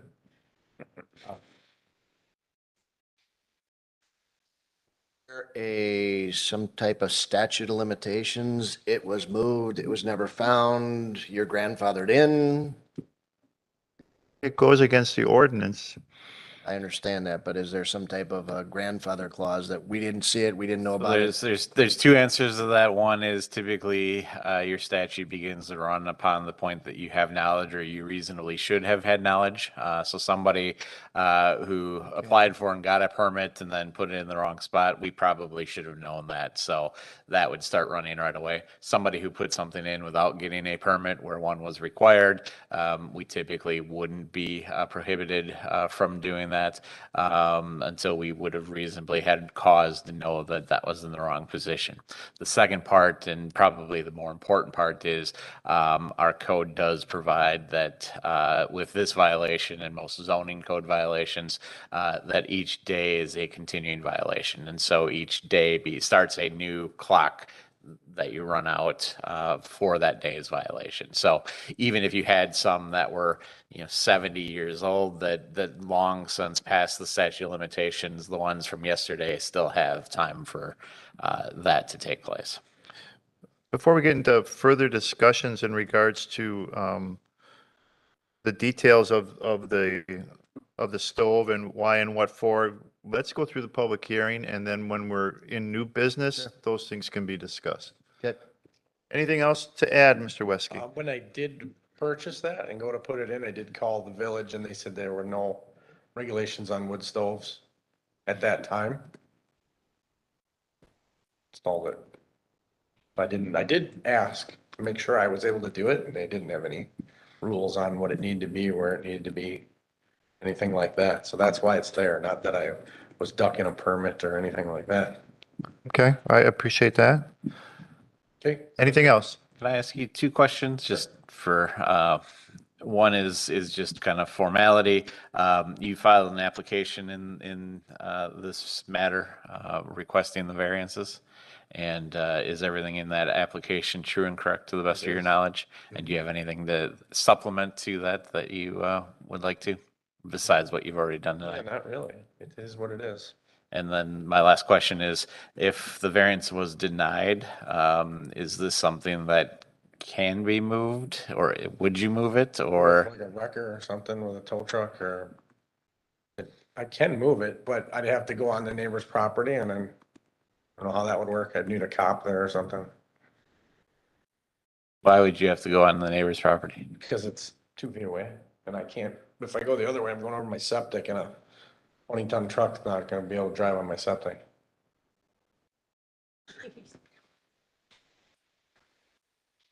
Okay, anything else?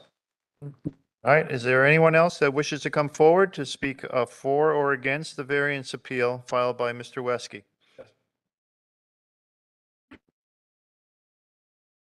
Do you solemnly swear that the testimony you shall give in this matter shall be the truth, the whole truth, and nothing but the truth, so help you God?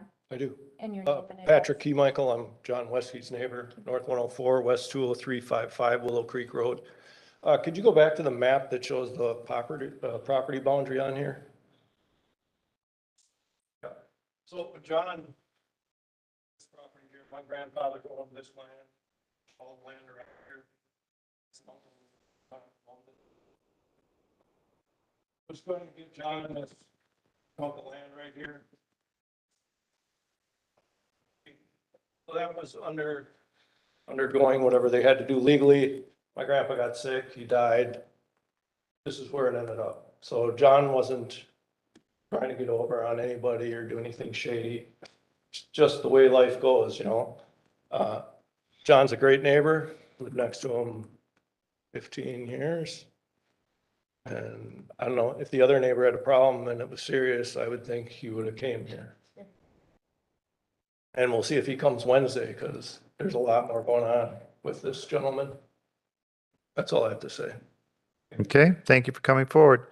Is there anyone else that wishes to come forward to speak for or against the variance appeal? Do you solemnly swear that the testimony you shall give in this matter shall be the truth, the whole truth, and nothing but the truth, so help you God? I do. And your name and My name address, is please? Mary Horovitz. I'm the adjacent neighbor on the opposite side of John and Laura Wesky, not the one that complained, at North 104 West 20295 Willow Creek Road. And I just wanted to say that that fire, your thing does not bother us at all. We don't have smoke, or it's just smells like a normal fireplace when I'm driving up the road. It's not a big deal. They're great neighbors.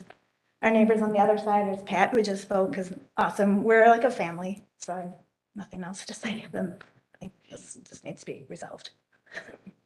Okay, Thank you. thank you for coming forward. Is there anyone else that wishes to come forward at this time to speak for or against the variance appeal?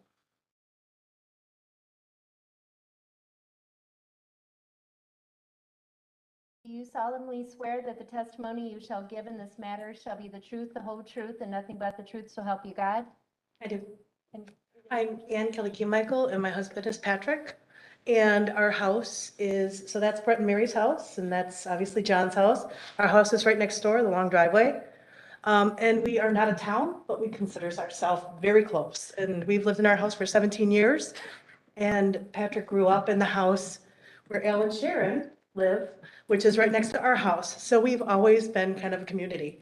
The fire stove so much that it should never freeze, John, because Pat fills it every time you're gone. We take very good care of one another, and so that wood burner is no problem. Has been. All right, thank you for coming forward. Is there anyone else that wishes to come forward at this time to speak for or against the variance appeal?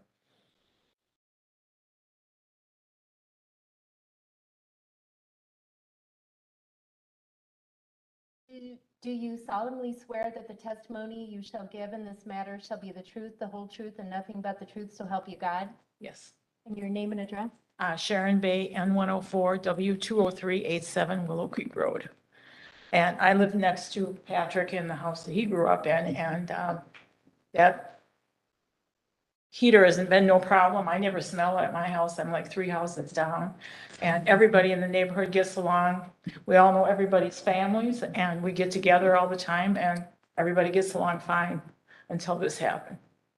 So all of the neighbors are good, and they take care of each other. Except one. How do you get in?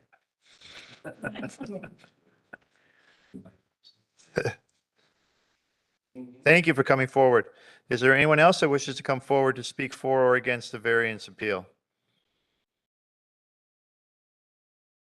More time. Is there anyone who wishes to come forward to speak for or against the variance appeal at this public hearing?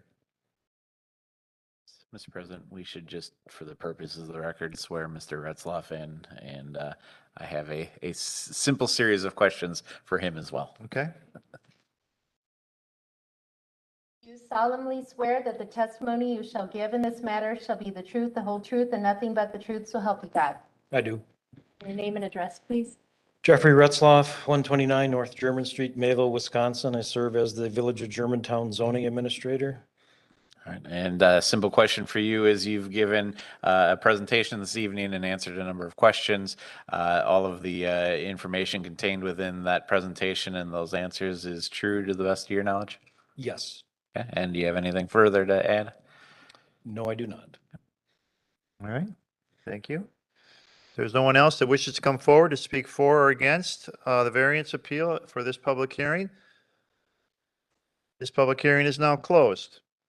Takes care of all public hearings on tonight's agenda, which now brings us to new business, starting with new business item A.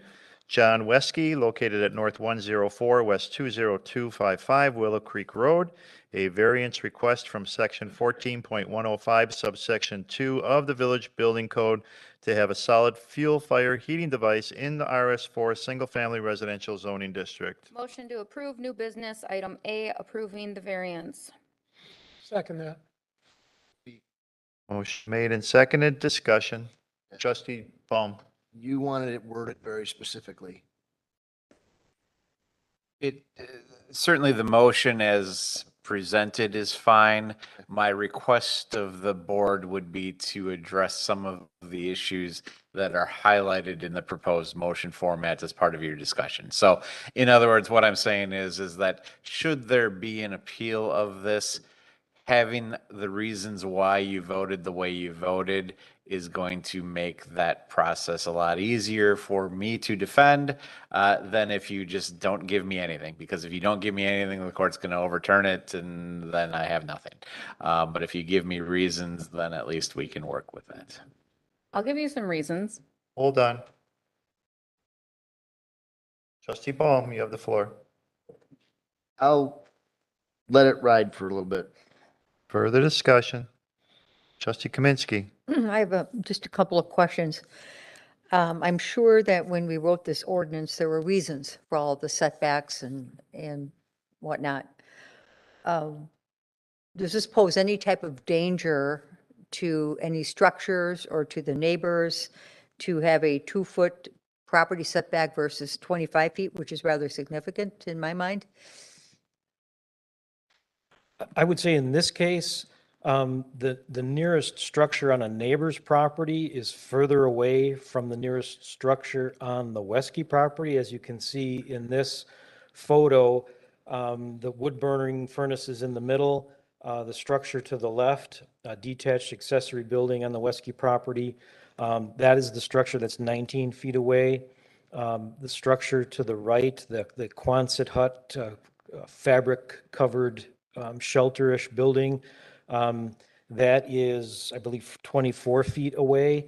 The minimum requirement is 25 feet, according to the code. I would have to say, and it's anecdotal evidence, that based on how many years of operation, and presumably a variety of different weather conditions, wind conditions, and the like, I can't imagine that it presents a safety issue for an adjoining property owner's buildings. Okay, is that red building, that is Weskey building? No, that is in the background and that is on the adjoining property. Let me go to another photograph that may be better.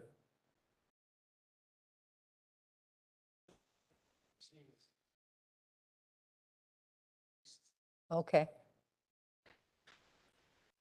And also the chimney height. Why do we require a 15-foot chimney height? Is that safety reasons? Is there anything we should be concerned about there? It's generally intended to direct the smoke up and away from the device and adjoining properties and buildings and such. So between the combination of the setbacks and the chimney height, it would ideally limit or preclude smoke from traveling, at 10-foot level right into an adjoining building or window or individuals who may be occupying the adjacent property. Okay. And my next question would be, Mr. Weskey, you have hydronic heat also, fired, I imagine, by a boiler, obviously. So there is an option. It's not like this house would be without heat if something did happen here where this wasn't approved. Am I correct?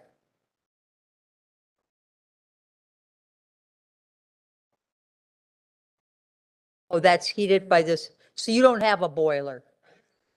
Okay.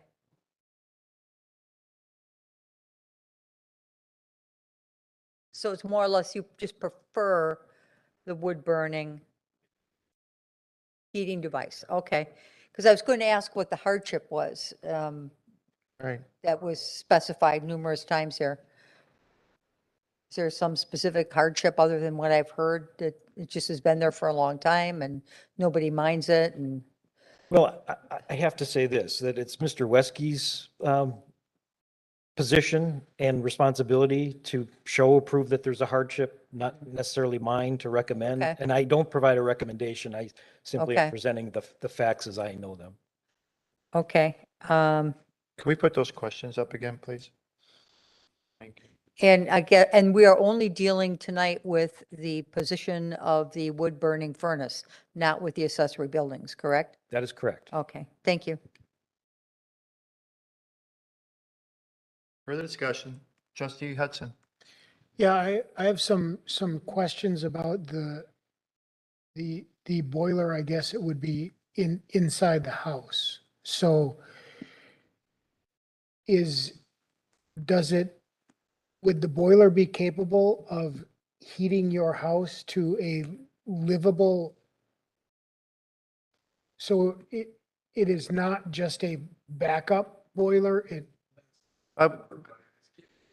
Mr. Chet Wesky, I need you to come to the microphone because we're only hearing a one-sided conversation for those that are at home listening. I apologize. Heating the house, but I have it set to not do so, just as a backup. is it oil or gas? Natural gas. It's natural gas. And then did you, so the intent of that strip, could you go back to the map, please? Thank you. The intent was to square off the lot. On that, where you see the two corners connected by the line, making that triangle, Yeah, I was gonna be given that land by my neighbor as they moved out. and- did you ever approach your new neighbor, the one, and ask? Talking to anybody. Okay. And what goes on in your neighbor's building that is closest to the furnace? It Do you used to be know? an airplane hangar, And and it's just storage for whatever now, and it's a block, masonry block building with a metal roof. so it doesn't house animals? Thank you. There's no floor in it, and it's open on the other end, the whole Thank you. wall's wide open. Further discussion? Trustee Rick Miller? Yeah, I have a question on the, the chimney height. The last two variances that you're asking for, you don't know if can withstand 90 miles an hour. Don't have a rating on it, obviously, anything I don't like think it that. had a rating ever, no.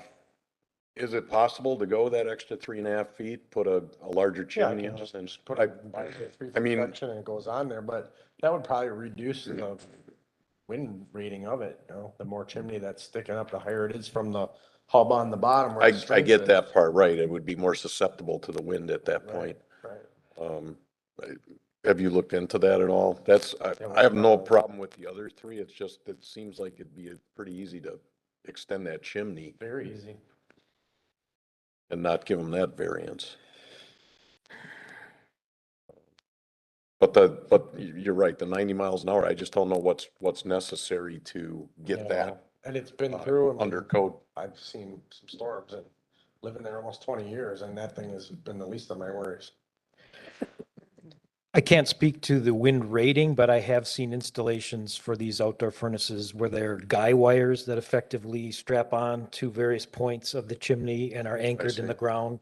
If it was that high, that something like Yeah. that might make sense, but if you see the way it looks right now, those are two sections of chimney and they're 3 foot each. So, I mean, I could go up on top of that thing and pull on it all I want, like if I can get it to go over. Sure. I take it off in the winter from the box on the bottom, there's a piece of pipe about this high, that's the exact diameter of the inside of that furnace, and it slides down over the top of Over it. the It's top, all yep. Solid 1/4 inch aircraft aluminum, it's all welded. It's not going anywhere. Okay, all right, thanks. Further discussion? Trustee Kaminsky? This variance, this is permanent, this is not conditional use? This is permanent. This is permanent. Is it permanent for just this homeowner or moving ahead to whoever might live in this house 10, 15, 20 years from now? A variance typically runs with the land, so it would be all future owners. Okay, thank you. A question, how does it impact the next RS4 homeowner that comes forward that wants one too? Well, that's one of the issues that why we talk about what is the hardship and what's involved here, because the facts of each individual request are going to dictate whether you meet the standard to receive a variance or not, which is that there is some hardship to the property. Just the virtue of the fact that it's zoned RS4 probably in of itself isn't a hardship. Trustee Kaminsky, I heard you ask previously, what is the hardship that's identified here? I don't know that the applicant really does, but certainly, things that we've heard that may, constitute a hardship, and again, it's for you folks to decide, would be the fact that, you have the septic field in the, back of the yard, and it would be difficult to work around that, for example. The fact that, the reason that it's even in that location in the first place, was a reflection of an error that took place between two property owners that thought they understood what was going on and put it in the wrong spot.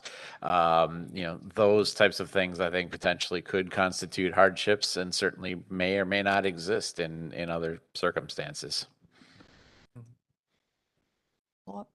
Still have it. Follow-up question. Can a variance ever be granted just for the existing homeowner? No, again, typically it's something that runs with the land. The idea is that it's, something that relates to the use of the land, not who is using the land. So I think it does open up a can of worms for RS4 zoning in the future. I have no problem with Mr. Wesky having this, but if it was just him for the length of time he lives in that house, I could go for this. But knowing that there is a boiler in the house that can heat the house, there goes my hardship, frankly, because there is a heat source. And I think why this wood burning stove's been there forever and it's nice to have to come for such a significant variance with so many variables, I'm just having a hard time getting over that hurdle. If it just went with him, his property, the time he owns it, almost like conditional use, which I have like on my property for having horses, that I could understand. But I'm having trouble with this as a permanent variance, and I think it will open up a can of worms for RS4. Further discussion? Or questions? Trustee Myers? The problem I have is, it seems like, correct me if somebody wants to correct me, that you had a time, 2 times to actually go to the village and get a permit for this. And you didn't. I know you. I installed it and then I moved it over about 6 feet. But when you installed it in the first place, it wasn't on your property. And so to have that legally in regard to that aspect, that's not legal. And I don't, correct me if I'm wrong, Jeff, if you applied for a permit, you wouldn't have been approved for that unless he ended up getting a quitclaim deed from the neighbor. I tried to. No, I want to ask, excuse me, sir. Jeff, if he would have came. If the property owner, Mr. Wesky, would have applied for a permit after the ordinance was in effect, we would not have issued the permit if it would not have been installed in compliance with the specific setback and other requirements. Thank you. And then when you moved it back the 2 feet, you didn't ask for a permit again at that time. Put it in, there was no permit needed, and then I never looked into it again. Is that correct, Jeff? Not having been here at the time No. for either of those events, I can't speak to the veracity of that. I assume Mr. Wesky, who's sworn in, is telling the truth. I can understand that the first time he came and asked, there was no regulation. And so one might assume when he had to move it, there might not be a regulation, but I suppose one should ask. Yeah, I did not. So based on that answer, so what we're saying is when it was installed for the RS4 zoning, there was no regulation in regards to a solid wood burner anywhere in regards to side lots or setbacks or even the intent that it could be used on an RS4 zoning? I was told that not in the village of Germantown, there were no rules on them. There was nothing specifically in the building code or the zoning code that addresses the wood, outdoor wood furnaces. Would that be true? Sorry. Would that be true also of just standard zoning regulations in terms of you have a structure that's within the setback? Or would we not consider this a structure? It would be, well, it's a piece of equipment. Well, it's I sitting on a don't know that we pad. consider it a structure per se. Now, the one component that I can't speak to, because I wasn't here at the time, this device is a boiler, and it has piping, and it basically requires plumbing between the device and the house. So arguably, a plumbing permit might have been required at the time. But again, I don't know specifically how the inspectors at the time were enforcing the plumbing or building code with respect to these sorts of devices. Are you a plumber? I'm not. Did you know somebody that put that in for you? Person that it was a dealer out of Kewaskum that I bought it from, set it and installed it for me, and he's long out of business. Interesting. So if someone would ask you if this was not allowed on your property, what would be your hardship? Another $400 a month in gas bills. Further discussion? I still, if I may. Trustee Myers. I'm concerned with what Terry, what she was talking about in regard to, the hardship per se. And so the way I think you just answered the question by the president was it's going to cost you $400 a month more. In the winter. Right. I have a hydraulic heat furnace myself, the same that you have. But like Terry had mentioned, that could heat itself. So basically speaking, by using the wood, you're actually saving, depending how cold it is per se. That's a choice. Do you remember how many feet down below the ground when they put that in? The piping? Well, it comes from the surface out the bottom of the stove in an insulated corrugated pipe. And it comes into the basement about this high off the floor, so. I was just wondering how far. Over 4 feet below grade where it comes from the wall. I'm concerned in regard to, my question is in regard to the, going across your property. Well. You're not sure. It's, That's well, fine. it comes out of the stove. You can see the black. This pipe, right? This black corrugated pipe, there's two, one next to the insulation, one's a supply and a return. They're buried inside that pipe from that stove, and it goes through the block wall in my basement. But it has to go through the property, the ground is what I'm talking about. Goes from above grade there, and it's pretty much at that level all the way in, so it's got a 0.8 turn inches, and it grows because the lot grade improves as you go towards the house, so it's buried from nothing till about 5 feet where it goes through the wall. Trustee Hudson. Well, I live in an RS4 and I want one, so there's that. So was the neighborhood always an RS4? believe so. Or did it, so it I think it is. The neighbor is not. I am, and the next few houses up the road are. Jeff? Yeah, as you can see on this graphic, there's different zoning. It hasn't always been RS4. When did Over the zo- time, as parcels are created and developed, the zoning has changed to the current status is RS4 to the west. Do we know when the zoning changed for this piece of property? When the house was built. Oh, it was, It'll be 1969, the house was built. All right. yeah, it was in effect way before. Okay, thank you. And then I do have a question for the attorney. Is there a way to craft this where it would sunset when they no longer own the home?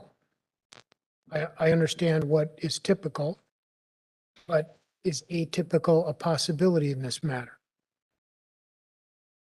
Well, again, I mean, when you're talking about variances for land uses, which is what we're talking about here, they run with the land is the standard. I've not seen a variance where you limit it to just one individual use because it kind of defeats the purpose of of obtaining the variance because you're looking to use the property that way, for a long period of time. Now, this is a little bit different in that, you have the heater inside, and arguably, when he goes to sell the house, he could, notify the person that he's selling it to that hey, when you call the electric company to get the gas reading, you recognize that it's going to be higher and they're, it's a little bit different than, well, we're going to give you a variance to allow this to be, So if the homeowner were to go on record under oath, for example, that he would promise to dismantle the system upon the sale of the house? The problem with it is that it becomes an enforcement issue because regardless of what he says today, no offense, he's not going to remove it when he goes to sell the house. Or worse, it's his estate because he's now passed away and his estate has no idea that this agreement was in place. And so now we've got somebody who buys the property, seeing that this is in existence, and then a complaint comes in somehow, or we do an inspection for some reason and we say, hey, this isn't supposed to be here anymore. And the issue becomes, why, how would I know? It becomes an enforcement issue that then just begets the next variance request, which is I need a variance because I bought the house because I wanted to use this heating because it's cheap. And, now we're back here again to do it. And that's why you typically don't see them on a per owner type basis because these are things that generally have longer tails than just that one person. Thank you. My creativity is at an end. Further discussion? Trustee Peeper. When did I move it? Yeah.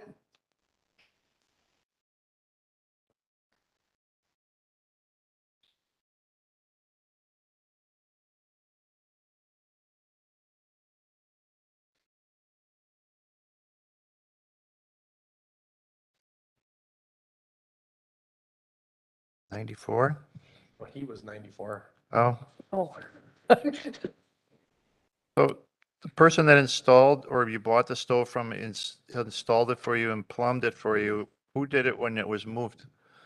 Well, there was nothing much to do. I moved the stove closer to the house, Uh, so the pipes got made shorter and just reconnected. There was no real feat to that. It's Pax's plastic tube. So what I'm getting at is he had it installed in 2005 when there was no ordinance saying he could not have it. He most likely moved it when there was still no ordinance in effect. If there was no ordinance and he couldn't even go to the village to apply for a permit because he didn't even need to, then a permit wasn't required. So a permit wouldn't have been required for him to move it. So all of this is moot and I think. No, he moved it after the ordinance Right. became effective. you know that for a fact? Well, the ordinance became effective in September of 2005. He installed it according to his information in May of 2005. So he didn't move it. It was years afterwards. Yeah. I think you said it's been in its current spot for about 10 About years. 10 years, I think, yeah. So that's roughly 2012. Still, if he didn't have to apply for a permit when it was installed and then he just had to move it away from his neighbors, I mean, this is just, I can't believe we're still even having this conversation. It's almost ridiculous. Trustee Peeper, when you're looking at a variance on a zoning code that's in place, you have to apply it to the questions that were shown earlier. And when it comes before BOZA or the Board of Zoning Appeals, those three questions are very important in regards to changing or granting a variance. And they take them very seriously because they come from the state. And as Brian had stated, it needs to be upheld within a court of law, and you have to have a reason for it. So when you come up to the first one and ask, what is the extraordinary hardship? I have trouble with it in regards to is it nice to have this wood burning stove? Absolutely. I agree. I like the gentleman. I wish I hope we can help him out. I appreciate his neighbors being here and speaking on his behalf and speaking of how good of a neighbor it is and how tight of a neighborhood it is. I appreciate all of that. But when we look at variance to zoning, it becomes a different set of circumstances that need to be looked at very seriously. And is there a real hardship for this? It's a stretch. Is it necessary to afford substantial justice in regards to what? And you're saying that he wouldn't require a permit. I could argue that a permit would be required for some sort of plumbing and at the very least for the pad it sits on. Then what Need can to have we a do? permit to pour a pad. Then what can we do as their local government to make this easier on our residents? It's I not a hate point. that we do It's a this to our point of- residents. Then then- can we change? Then what ordinance can we change? What can we change to make it easier so we are not wasting this poor man's time and all of his neighbors? Can you please allow me to finish my point and then I will recognize you and then you can make yours. I'm done anyway. Based on state statute, based on our zoning, if you want to help anybody in the future change the ordinance, change the zoning. But as it stands with an RS4 and the setbacks of even an RS1 or 2 where it's acceptable, this doesn't meet any of them. And now you are asking in order for it to be here, a granting of 5 variances? It's not just 1, it's 5 in order for this to sustain. I hope this can come to a conclusion to help Mr. Wesky. I really do. But when it comes to zoning and ordinance, it becomes a different set of circumstances. And this is an opinion, my opinion. If this was brought before BOZA, I don't think it would pass. That is my opinion, based on what I've seen and the criteria that they go through when they consider similar options. I'm not saying that this board has to choose that path, but I'm thinking that it would be very similar before the Board of Zoning Appeals. And I'm not going to ask anybody else's opinion because it's mine. So with that, I'm struggling myself to find one. And I'm coming up against it right now. So I want to help him. I appreciate all the neighbors' input. It doesn't bother them. I got it. But I have an RS4 issue. I have a setback issue. I have a chimney issue. It's all part of that variance. And it has to be proven that it should be granted based on what these 3 questions are in regards to. It's not that easy.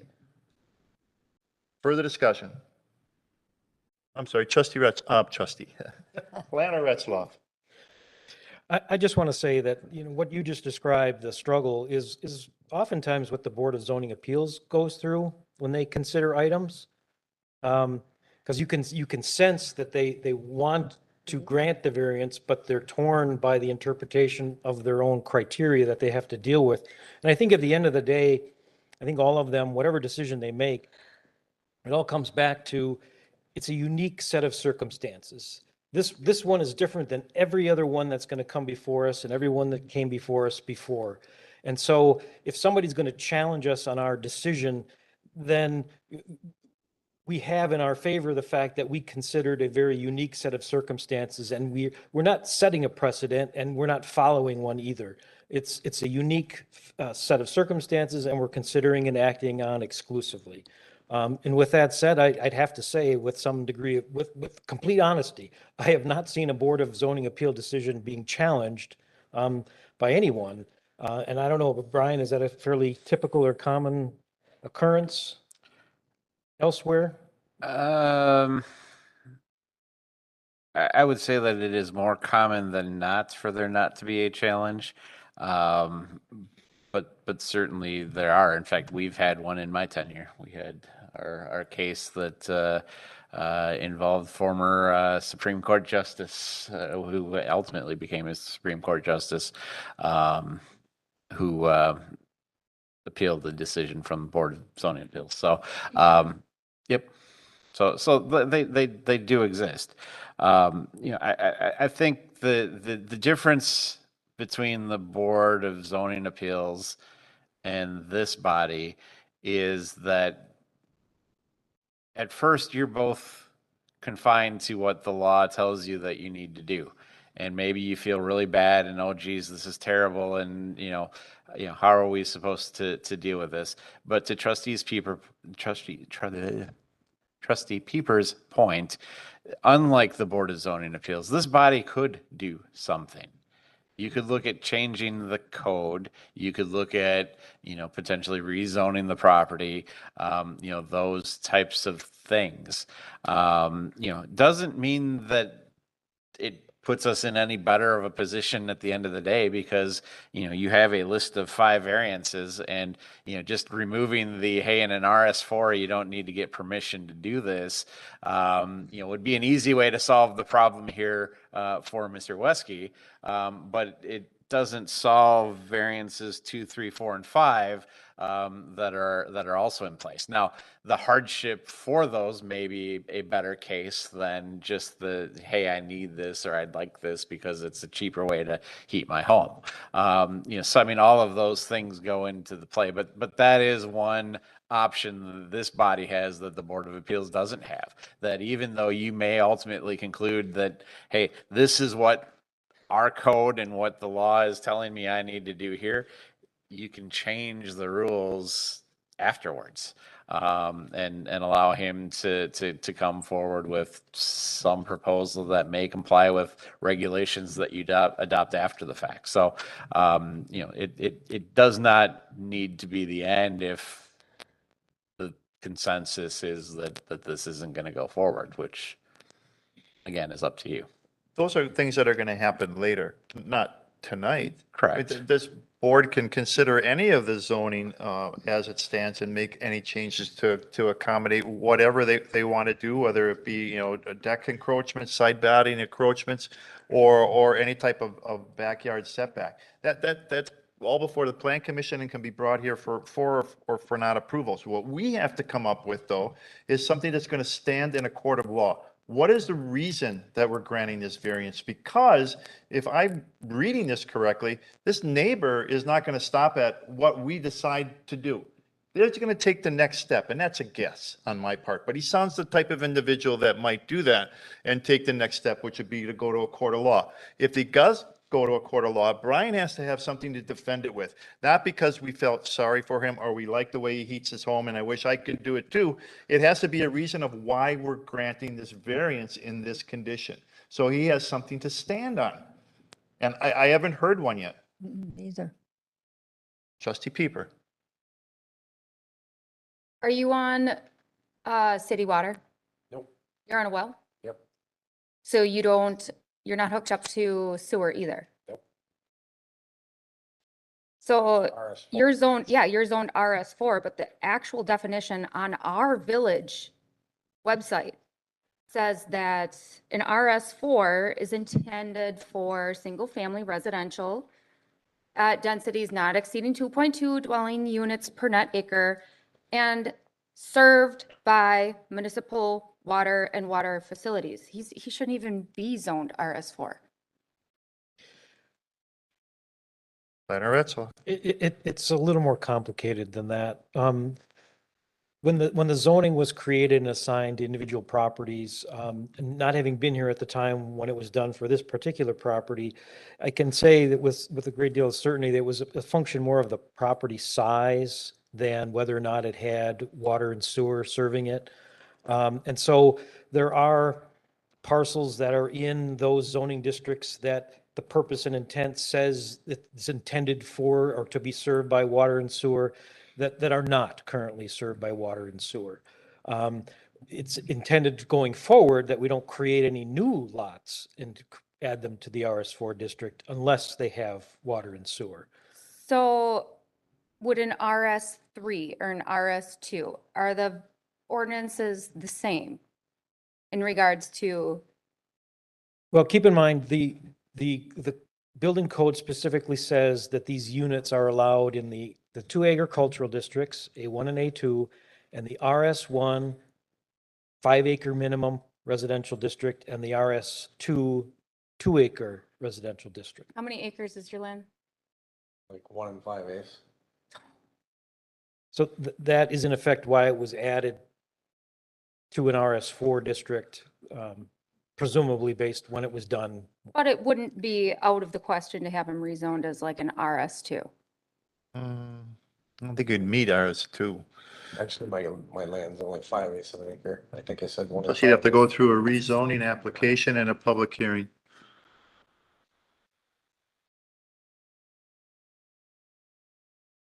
Trustee Peeper? No, we're doing the 2050 plan and we can redo zoning and then Spot the zoning. same. Any other questions? Trustee Hudson? I have some questions about extraordinary hardship. Is it an extraordinary hardship for you and your family to pay an extra $400 a month during the winter time for the heating of your house? His answer certainly is going to be yes. I'm sorry to jump in, but I'm asking what his answer is because that's what it says on the board. Yep, So I'm asking the question. yeah, what I can tell you is that there's case law that says financial burdens or hardship is not a extraordinary hardship. That the fact that you may need to, spend $1 million to repair something, is not a hardship, that the courts have Is recognized. there also case law where a financial burden is an extraordinary hardship? I'm not aware of any, no. Okay, all right. So I'd like you to answer the question, please. Thank you. And then my next question is it, if we do not grant this, does he then have to remove this? And wouldn't that then create an extraordinary hardship to get to it? Who are you asking that of? My answer would be yes and no. I'm interested in the yes part.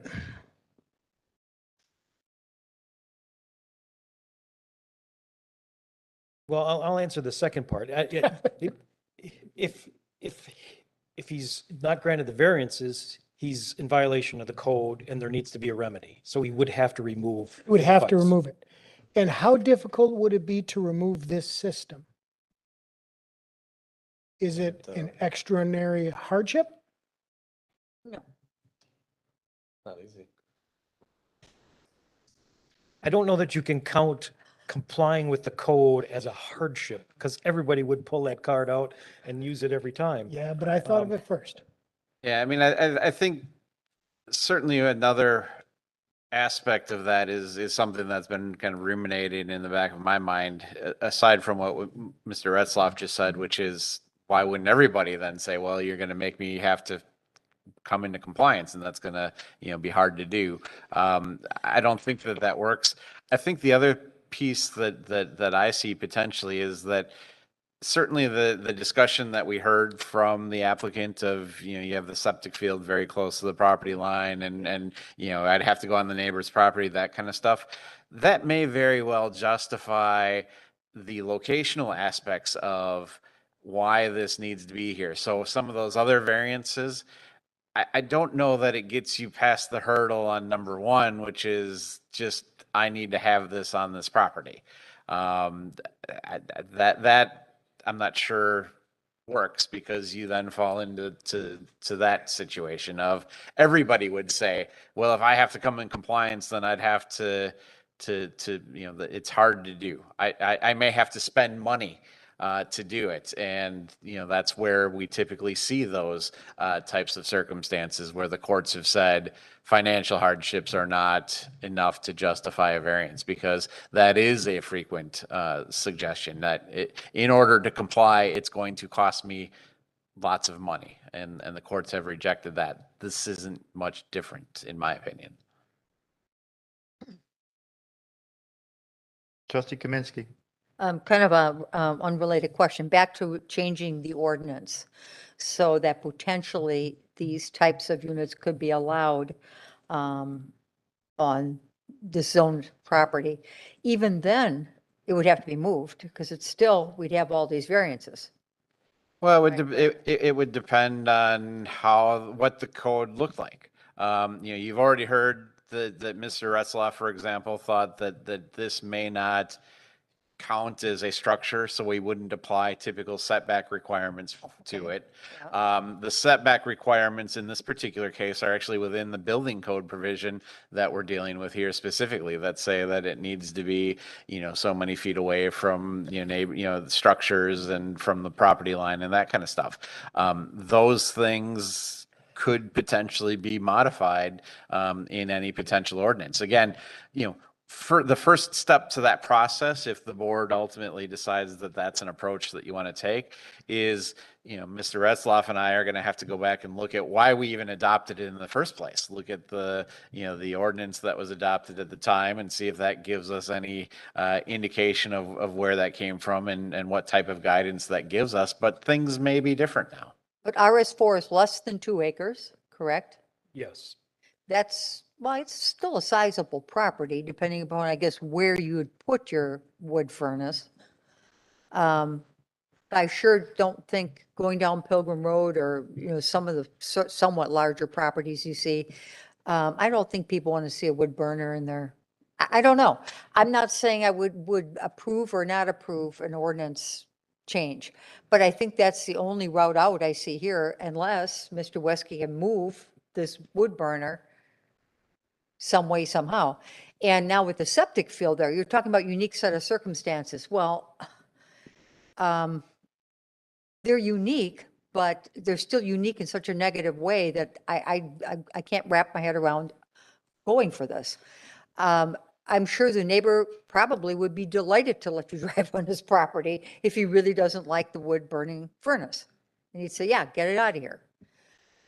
Or it would be disconnected if it can't be moved. I mean, as much as we like people and we really want to do the kind thing, we have to be responsible for why we're here.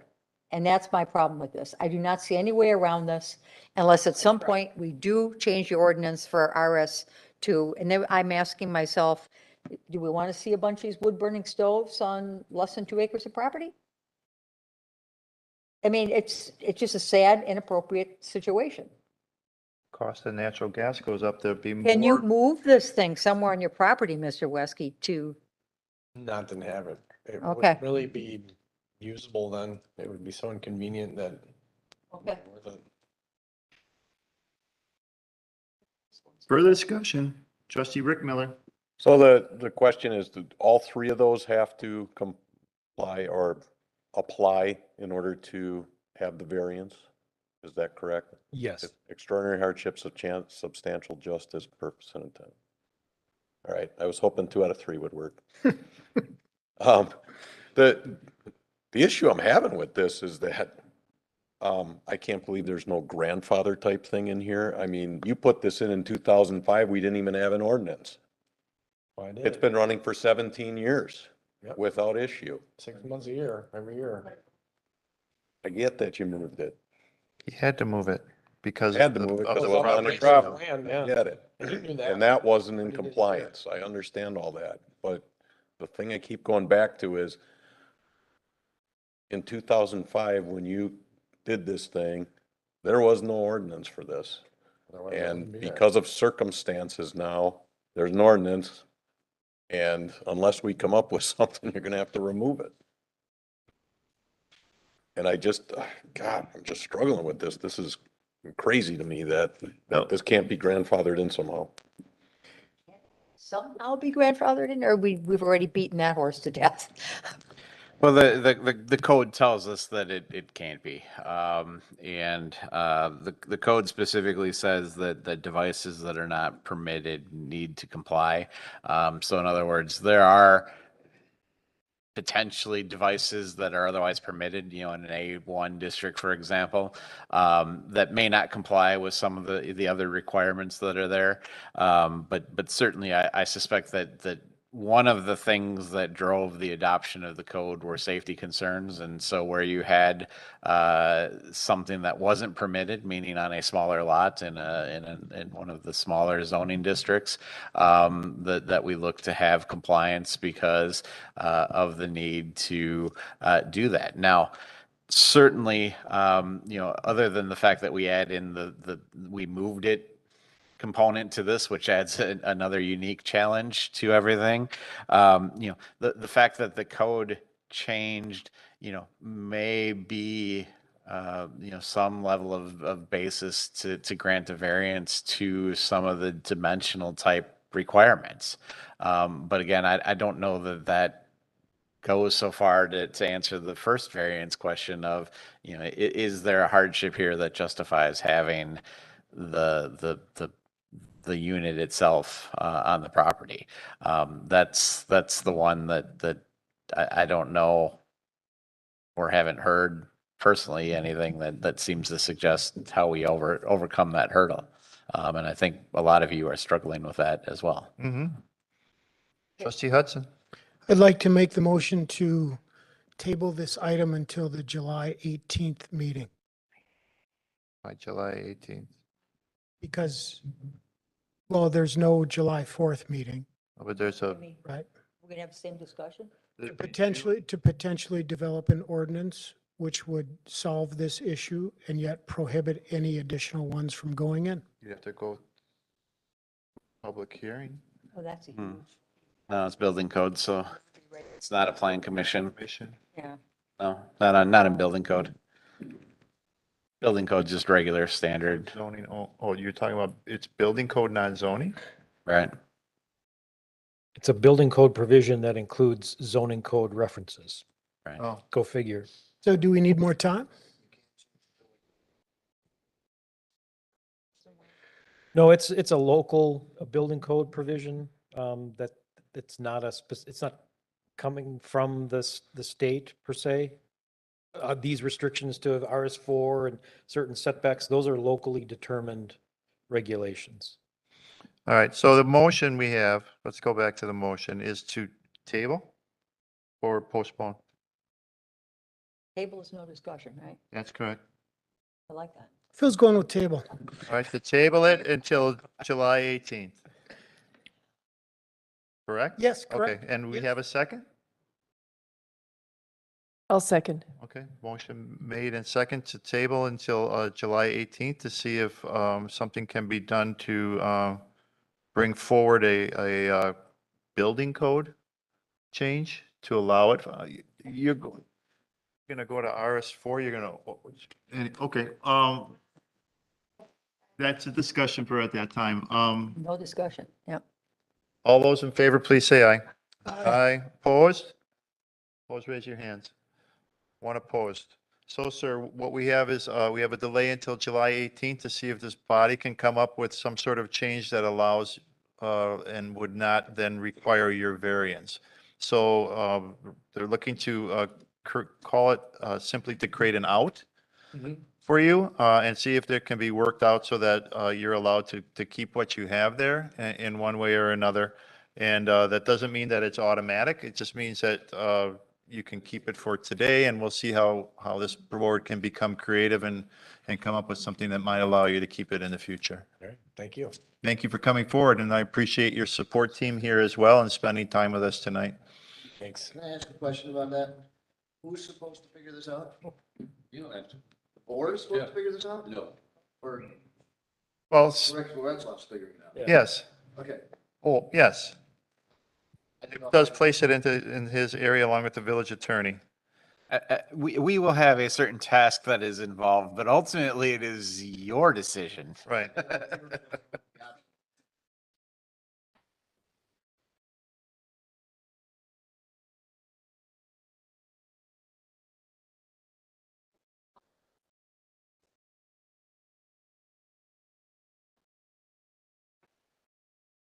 Is that question the record? Well, I believe it would start.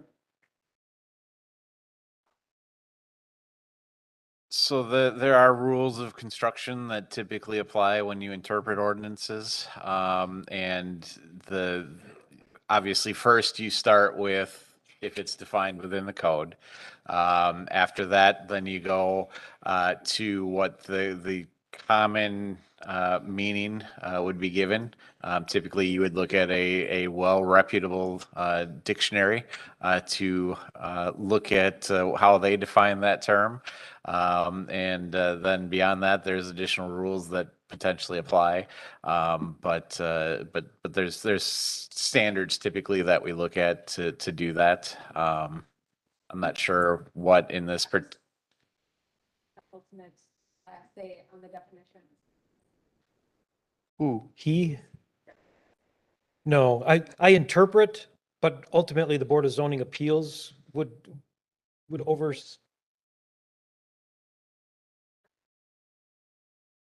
Yeah. But the idea, and that's dealing with existing codes. Are you looking to write an ordinance that's gray in nature?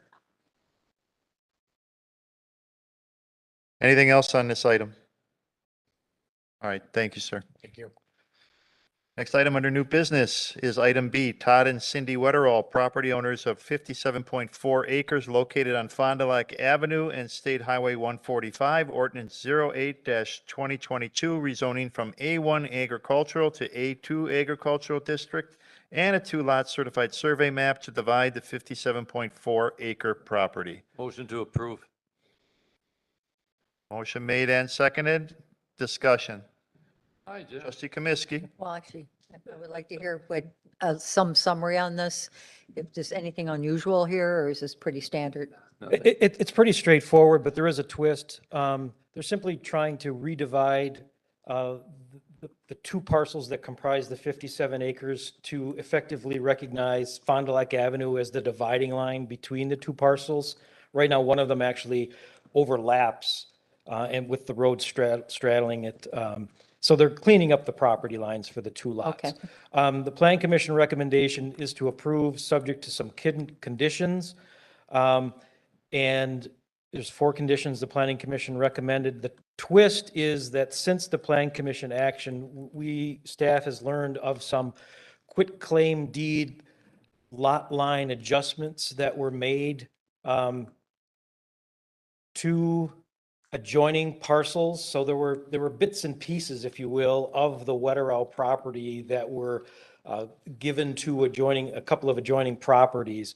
And that process should have gone through the certified survey map process so we could adequately determine compliance with zoning and make rezoning adjustments as required. That wasn't done. So what we're asking for as a 5th condition is to simply withhold recording of the Wetterall CSM until we work through those other lot line adjustments and decide how we're going to handle those. Do you want that as an amendment or just as The the original amendment would motion? be to cover those 5 areas, Mr. President. So your motion is to include that 5th Yes. requirement? Okay, and that is all right with the second? Okay. Terry Kaminsky, you still have the floor. The assumption being that they can, we can effectively resolve these issues, obviously, or this won't go through. Do it. Yes. Okay. Further discussion? No further, question for you're looking to approve the ordinance and the certified survey map? Yes. Okay. All those in favor, please say aye. Aye. Aye. Opposed? None opposed, motion carries. Next item under new business is item C, Keith and Carrie Seaman, property owners of W189 North 12712 Deerwood Circle, ordinance 09-2022, rezoning from RS2 Single Family Residential to RS3 Single Family Residential, and a 2-lot certified survey map to divide the 3.4 acre property.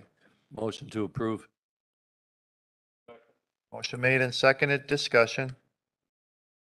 Anybody need anything further from Straightforward. Associate Planner Zant? No? No discussion? All those in favor, please say aye. Aye. Opposed? 1 opposed? Motion carries. Next item under new business is item D, Fireworks user permit application for Celebrate Germantown, Wisconsin, Inc., July 4th, 2022, Fireman's Park, located at West 162, North 11870 Park Avenue, Wolverine fireworks display. Motion to approve. I'll second. Motion made and seconded. Discussion. No discussion. All those in favor, please say aye. Aye. Opposed? None opposed. Motion carries. Next item under new business is item E, fireworks user permit application for Dan Benning, July 30th, 2022, 9 PM, Homestead Hollow Park, located at North 120 West 19809 Freistadt Road, J&M Displays. Mr. President, when this came before Public Safety Committee, we postponed this until next month to have Mr. Benning work with John, the fire chief, to see if they can change some areas that he had concern that he brought to our attention. And this gives him enough time based on his scheduled date? Yes.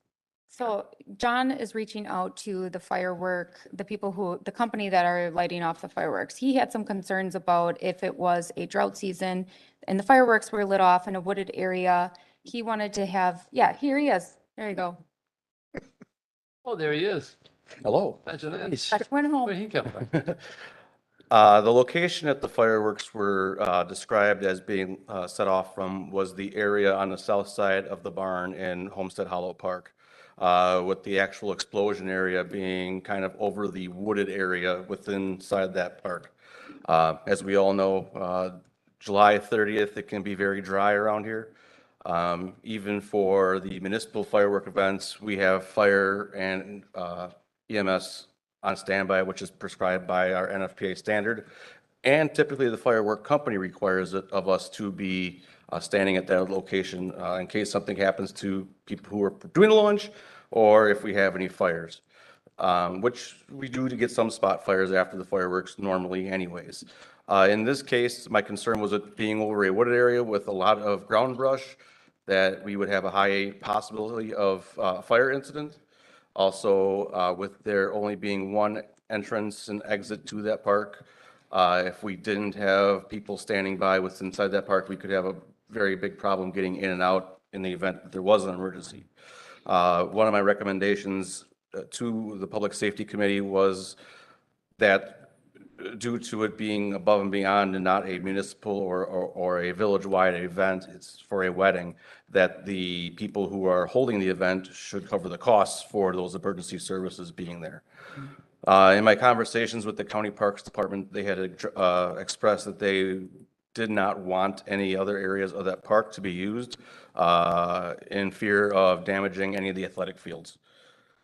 So I made the recommendation to the Public Safety Committee that I would contact the actual person who is requesting these fireworks and see if we could come up with some other option for them, or if they would be amenable to prescribe the fees that I did have in place, which were based off the FEMA recommended fees.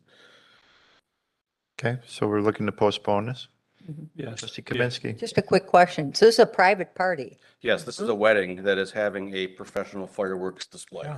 Oh, my gosh. 15 minutes worth. I'm sorry, my comments just, oh Can't my just God. throw the Over the bouquet anymore. woods on a hot day. No, Ah, this- Does that spell disaster? No. Then no. I mean, oh, my gosh. Well, good luck with that discussion. They did meet, they did meet the requirements for the village insurance requirements. I do have that copy in my office already. And I do have their receipt already for the firework display. The county doesn't step up. It's their park, right? So after speaking with Attorney Sadak and the county, I mean, it is their land, but it is within our municipality, so our ordinances apply. Okay. Okay. When they gave approval for this, excuse me, does the county take into effect potential fire, or what is the process for their approval? What? You don't want to go there. It was just a letter that said, yes, we understand you're doing this.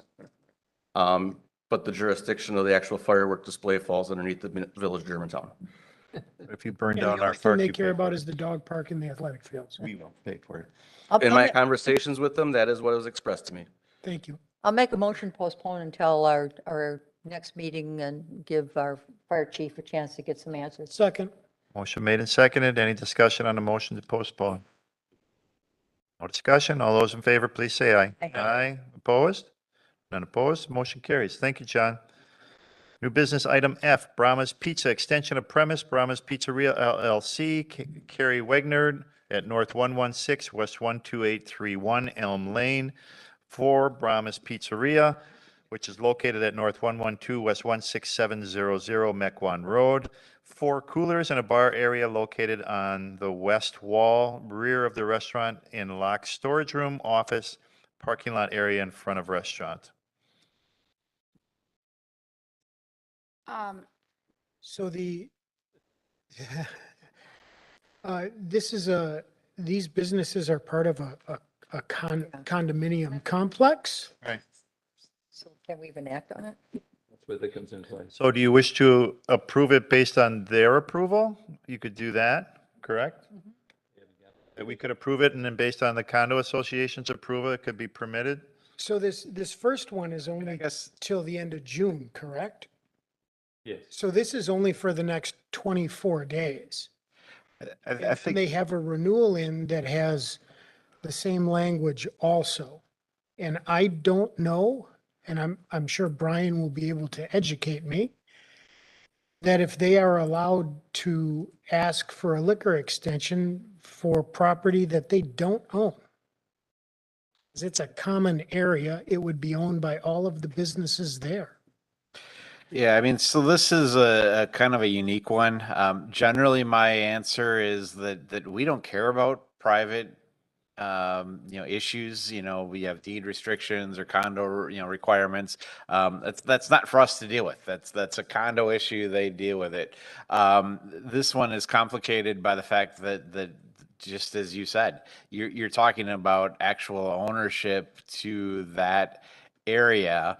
And certainly one of the requirements in the statute is that you need to have ownership to that area. And so I don't know, based on the fact that it's common element, that we're able to grant a license at this point, short of having that answer worked out ahead of time. If it had been just about anything else, I would be telling you that's for them to fight with their association with. But that ownership issue, I think, is giving me significant pause as to whether or not granting a license at this point is appropriate. I assume that if we were to grant this, that the other businesses there would have potential liability should anything go catastrophically wrong with alcohol being served from one of the premises. So, for example, the Contrology Center could be found liable for something that they are not participating in. It certainly is possible. I don't know the ins and outs of condominium law as well as I could. It's just an area I don't deal with a whole lot. So it certainly could be the case, though.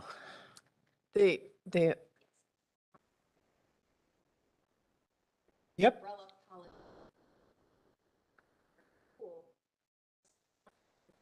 Everybody. Yep. Association.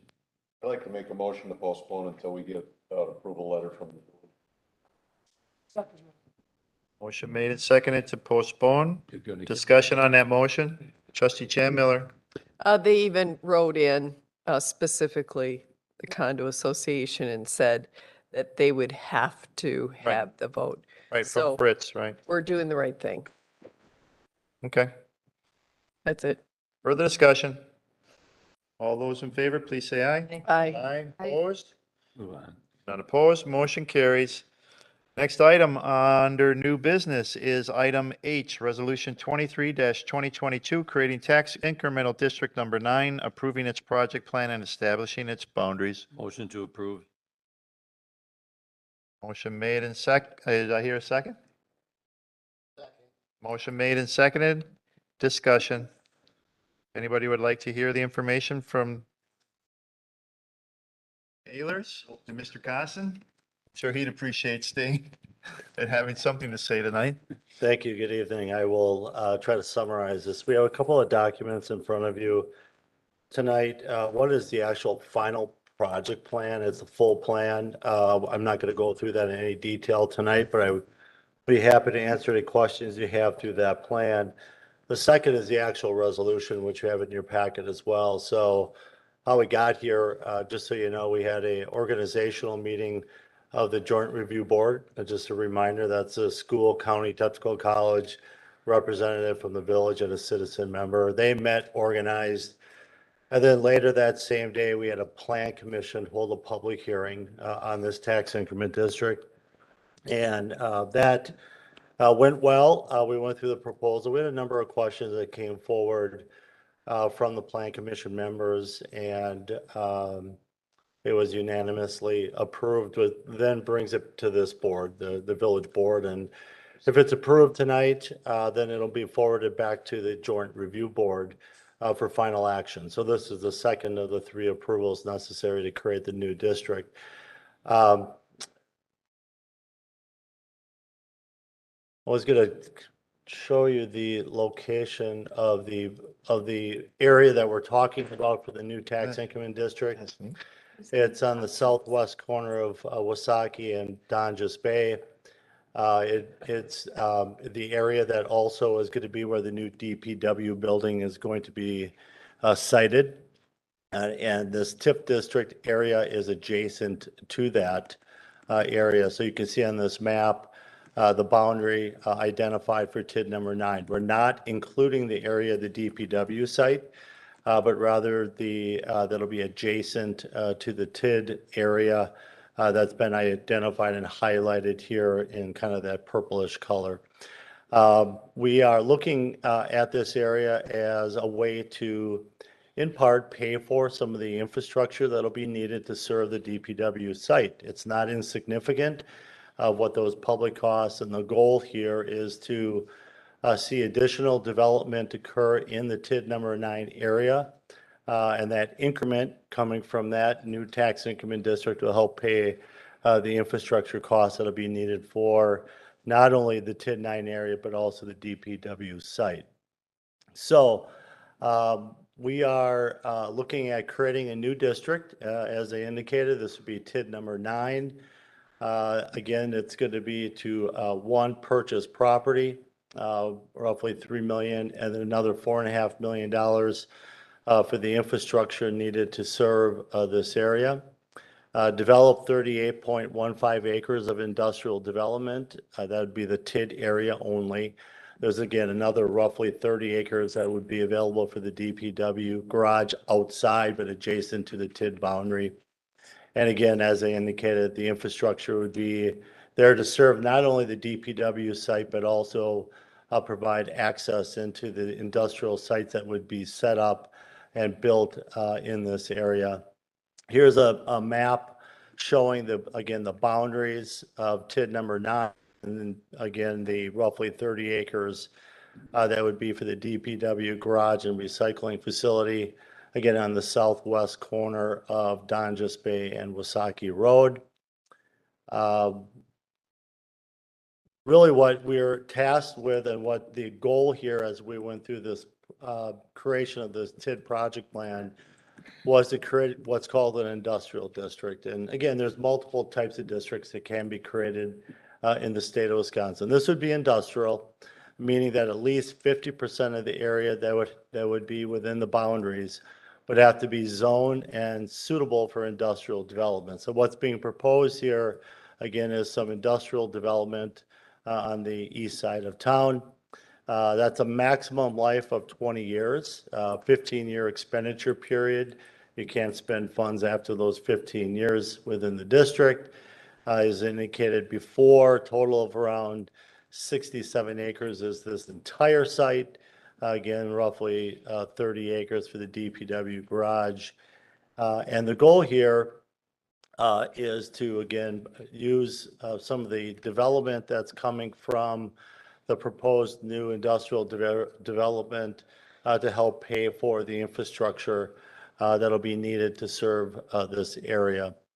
Again, this is the map I showed you earlier showing where those project costs would come in. There'd be some work done to Donjas Bay as well in this area, and that would be paid for out of the tax increment district. And then the water, sewer, stormwater, and street work that would be coming down to the east side, I'm sorry, the west side of this property. We, as always, are required to put together financials for this. The numbers are too small for me to see up there, so I'm going to have to look at my sheet.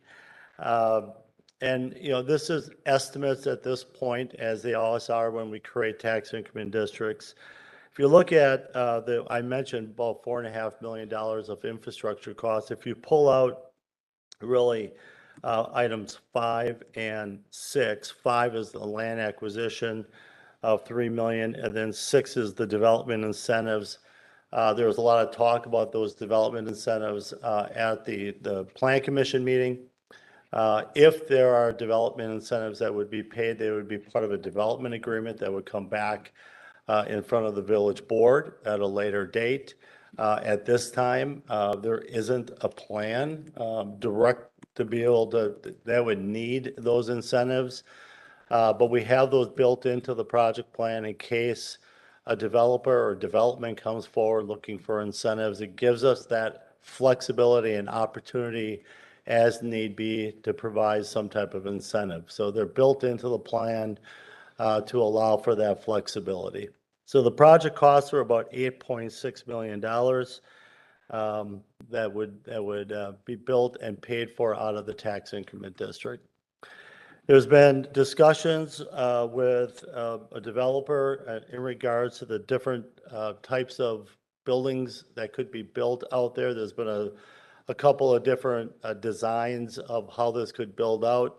I understand this slopes significantly from north to south, but what they are proposing at this point as a possibility is about a 400,000 square foot building that would be built in 2023.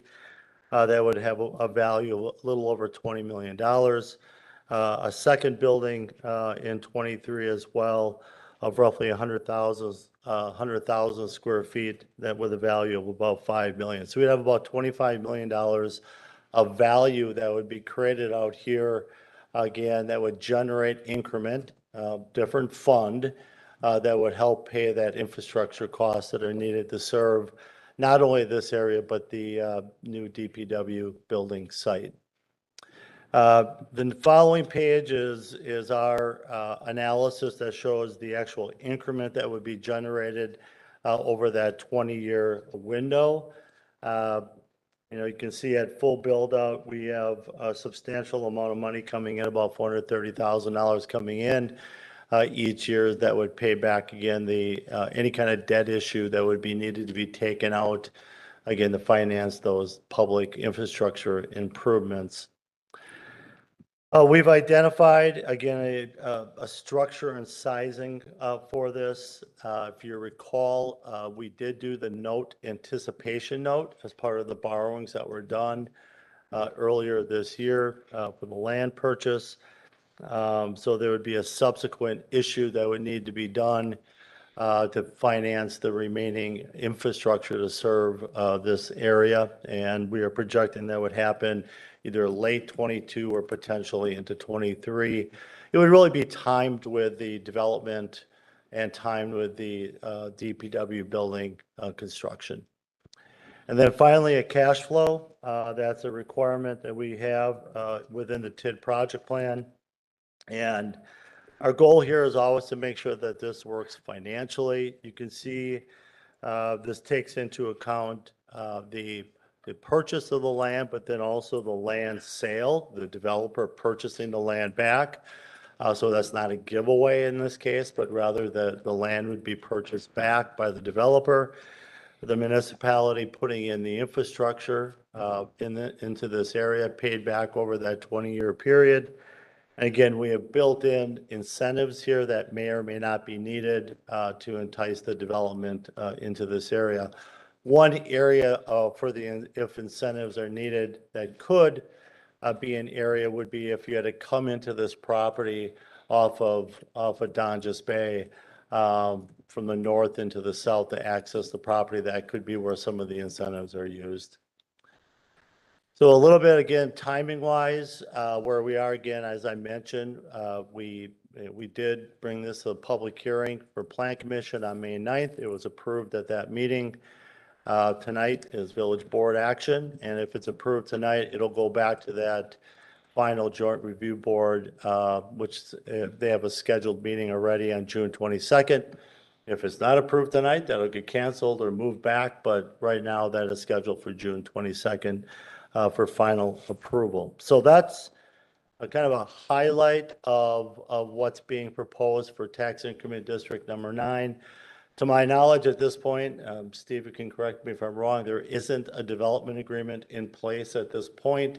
I know there's been discussions already about putting one in place, but there isn't one for you to react to at this time. Questions? Trustee Myers.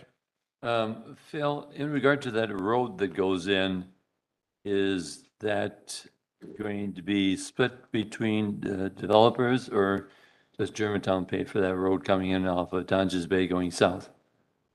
If there is a road needed to come in off of Donjas Bay, then right now that would be negotiated in a development agreement with the developer as to who would pay for it. So I don't think it's necessarily identified who would pay for it. Again, we have built in these development incentives as an option that could be used to pay for that. And then the intent is not to have the village pay for it, though. No. And my last question is, when you had that rate for payment and so on, I think it was at 4%. Is that the rate that was established by the bonds, or is that 3.25? No, that's not the rate that was established. What you're looking at on that sheet Yes. is just a projection at this point of interest rates. It's just I'm rolling the dice a little bit where rates are. Rates have stabilized a little bit. You would do better than the 4% if you sold today on a tax exempt basis, but it's just an estimate for the cash flow. I think when you had those other 3 bonds, I think one of them came back at 3.25. It was closer to 3.25. Yeah. Correct. Thank you. Trustee Myers, just to clarify just one thing, because I want to make sure that we're transparent about everything. When we talk about roads coming in off of the main road, there's 2 potential. There's the one that goes into the DPW site. That would be the village's cost. That would be what we would do. There may be potentially a road that comes in as part of the development, and that would be part of something that we would look to have the developer pay for. Are you suggesting 2 roads? Yes, potentially. If you look, there'll be a road that comes in kind of here where the cursor is. That'll go down and serve basically the DPW site exclusively, in all likelihood. That would be something that the village would pay for. There is the possibility, although it is unlikely, that there would be a road that would come in here to serve the 2 parcels on either side of that road. That's why I was assuming only one, because coming in off of that road, that's so high up the way it is right now as such. And the developer who I was at that plan commission meeting, got the impression that they weren't even going to use part of that land that's just off of the Donjas Bay Road on the south end, because it's being so high. And the development was going to be down a little bit further than that, but whatever. Thank you for that information, Dan. Any other questions? Trustee Jan Miller. So on this map, it shows TID 9 as a square, and the red line is the road improvements for maybe the blue, I'm not sure, or the red line solid would be for the DPW, like a road. Does TID 9 include the property of of the DPW? It does not. They're Yeah. separate parcels, and I think that was really reflected on that first map here. Right. That really kind of breaks the two parcels out. Okay, so would we need a TID number 10? No, there would not be a TID that would be over the DPW building site. That would be left alone. Village site not be included in a tax increment district. We're only picking up the development area. Okay. And we don't have a contract developers agreement yet? We have, we've been working with a group led by a development company called F2 as well as Keller. And they've made presentations, or a presentation of a conceptual plan to the Plan Commission and received feedback. We're working on a development agreement. They're going through their due diligence process right now. I spoke to a representative from that group earlier today, and I think they're getting close. And as soon as we have a development agreement to bring to the village board, we'll do that as quickly as possible. It may be in June, but if it's not for the next meeting in June, I think it would be shortly after that. The F2 or Keller or both? They're a partnership, F2 and Keller. Oh, okay. Any other questions for Mr. Casson? Other questions? All right, further discussion then on the motion to approve. Any further discussion? No further discussion? We'll do a roll call vote, please. Trustee Myers? Aye. Trustee Baum? Aye. Trustee Hudson? Nay. Trustee Kaminsky? Trustee Rick Miller? Aye. Trustee Jan Miller? Aye. Trustee Nightrider? Aye. Trustee Pieper? No. President Walter? Aye. Motion carries. Okay, thank you, Phil. Then you go home. Next item under new business is special committee creation and appointments for the purpose of updating the village elected official handbook. Motion to approve, and I'll be a member if so approved. Motion made. Do I have a second? I'll second. Motion made and seconded. Discussion. Purpose of this is to create a committee, and the village president would chair, and then the other committee chairs would be part of that committee. So it'd be Public Works, Public Safety, and GGF. And we're looking at the village handbook to see, first of all, if it's needed, and if not, then maybe a framework of how and when trustees are allowed to how kind of a purpose and practice of how trustees get information. There seems to be some confusion as to how that works currently. And we are looking at the handbook at one time, and it was very rudimentary in regards to what we saw. So we could look at it, and maybe there are some components of it that may apply today, or it could be thrown out completely. But it would basically be the responsibility of that committee to see if something needs to be formed in regards to the interactions and the ways that trustees act within departments or within Village Hall. When we looked at that, kind of a handout, is that what we're updating, more or less? A handout that we're And it given, has a like? possibility of updating Okay. or starting over. Wanted to make sure I was on the same page. Right. Okay. Further discussion. Trustee Hudson. Who's on this thing? It's the village president and the committee chairs of Public Works, Public Safety, and General Government and Finance. Can it be other people? No, Why not? because that's what I've chosen to be as part of this committee. I'd like to volunteer then. I'd like to volunteer. Able to come to any of the meetings if it so works into your schedule, because it's not closed session by any means. That's not it. That's not it. That's not it. Well, it's clear you don't want us. That's not it either. It's for the purpose of streamlining and just working through. It'll be over soon. Further discussion? If there's no further discussion, no roll call. All those in favor, please say aye. Aye. Aye, opposed? None opposed, motion carries. Next item, item K, Batzner Pest Control presentation for bird netting, Batzner Pest Control bird netting in an amount not to exceed 37,000.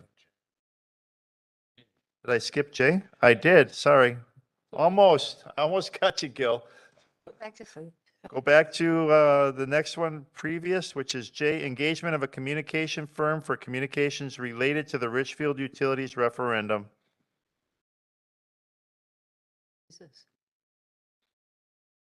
Village Administrator. Thank you. I added this item on the agenda following the decision by the village board to take the Richfield sewer and water proposal to a referendum in November. Well, it's not 100% of the case in 100% of the practices in all cases. Villages and municipalities oftentimes will, in the situation when they are taking something to referendum, will hire an external communications firm to assist with getting information out to the residents on the issue that's subject to the referendum. I'm coming before the board tonight to see if that is an item that you would like to proceed with. If it is, I could prepare an RFP to solicit proposals. There are a number of communication firms that do this type of work, and then to bring those proposals back to the village board for review and selection. I would say that given the amount of discussion on this item, as well as the complexity of some of the issues, and explaining some of the issues to residents and those who are interested in the topic, that I would recommend going forward with an external consultant like this in this case. And I think that there are a number that the village board could select from that would be able to do a good job in getting the information out that the village board feels is important for the residents to know. Motion to approve. Second. Motion made and seconded, just so we're clear, the motion is to for Steve to go out and create an RFP, and at that time, we would improve that. So it's just kind of a, Formality. predetermined, not predetermined, but preliminary before he would actually go out for it. Discussion? Any discussion? Trustee Rick Miller. Yeah, if I recall, this has to be an unbiased thing, right? And I don't think anybody on this board can do an unbiased opinion anymore. So this makes sense to me, to hire an outside communication firm to present the facts to the public. Further discussion? Trustee Kaminsky. I echo Rick's view on this, but I also think that they're going to need a lot of guidance, because nobody can just walk in and begin to understand what we have been through over the past 2 years. So how that's going to be done in balance is going to be interesting. We're going to ask the Richfield, no, I'm just kidding. Further discussion? Trustee Pieper. So I just did a quick Google search for communication firms that are hired for referendums. The very first, you guys can all Google it yourselves, because the very first thing that comes up is, should the Millbourne School Board have hired a public relations firm at a cost of $18,000 to craft its conversation with the community about a blah, blah, blah, blah? It's the first thing that comes up. You guys don't find that concerning, that a communication firm is going to be hired to craft a conversation that is skewed? No, No way, not one way or the other? can't be. Yeah, Can't be. Can't, It has to be, it's going to be better than us for has to sure. be factual based only. And when you're dealing with Then when you're dealing with referendums just within the facts. school boards, they hire somebody to help get a referendum passed, much like our school They're board. PR firms. So there are different types of communication companies that are specifically for those type of referendums for are school related, and there are others that are more municipal related. That's part of the fair. Right. See what we get. I think if it's just facts, that are going to be communicated to our residents, we should have no problem giving them facts. You and I don't agree on the same. Yeah, that's the problem. We don't agree on what the facts are. Trustee Jan Miller. Don't trust that we would get the right company and who's going to be directing this company. You have an RFP and the whole board would choose who that is based on Who their, would either their direct? presentation or what they've done in the past. Once we hire a PR firm, who would be the one providing the majority of the direction to that firm? Well, I think we all know where Steve lies on this issue. That's not true. Steve has to be unbiased. He has to be unbiased. I have an issue with that. Well, why don't we get our. Wait till we get the RFP and then we can go through it. Right. I think you called me. The possibility of creating an RFP. Trustee Jan Miller. What is the estimated cost of this and why? Wait, I mean, excuse me. I mean, in general, you have to have an idea of what is this going to cost. I mean, you just Googled it, you got 18,000. I doubt that. Somewhere close to 100,000. What are we talking about? And doesn't Brian, excuse me, doesn't Brian have anything to say about how to script a referendum? Well, I'll answer the first part of the question, and then I'll let the village attorney answer the second part. My initial estimate is somewhere in the range of $30,000 to $60,000. But my experience with these types of RFPs and proposals is that you'll likely get some sort of a menu that you can select from of what types of communication would you like, how frequently, what format, and that then when you would select from that, that's going to determine the overall cost. So I think that when the proposals come in, I would look for some options for the village board about how you would like to communicate, how frequently, and that's going to determine the expense, and you'll be able to kind of select how much you want to pay for what types of products. I think we were talking about also having information sessions again, so public sessions. If that would be something that would be included, there's going to be a cost to that, just similar to the 2050 plan. When that proposal came in for the communications aspect of that, there's a cost to each one of the listening sessions that were scheduled. The more listening sessions you schedule, the more public information sessions that you'd like, the more the contract is going to cost. Right. But if you don't open it up, people will say, oh, you just sent a postcard and the cat ate it, whatever. I don't think that's sufficient. And you said you've worked with communication companies before.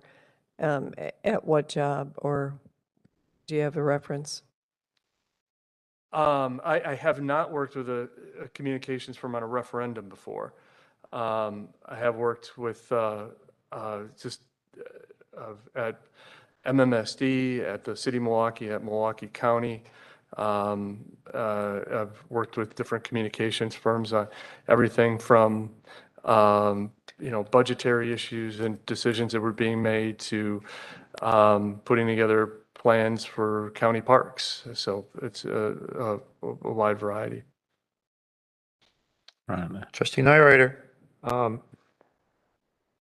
I'll make two comments. One, I want to make sure it gets in the record, but we had until May 31st to get a referendum for August. So we missed that boat.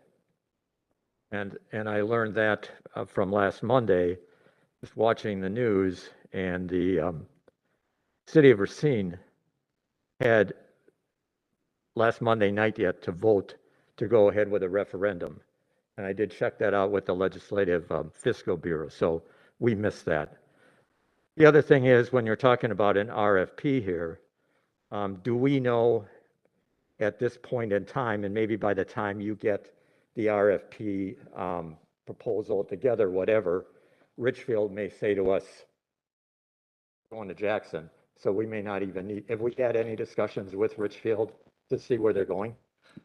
I have talked with the village administrator from Richfield.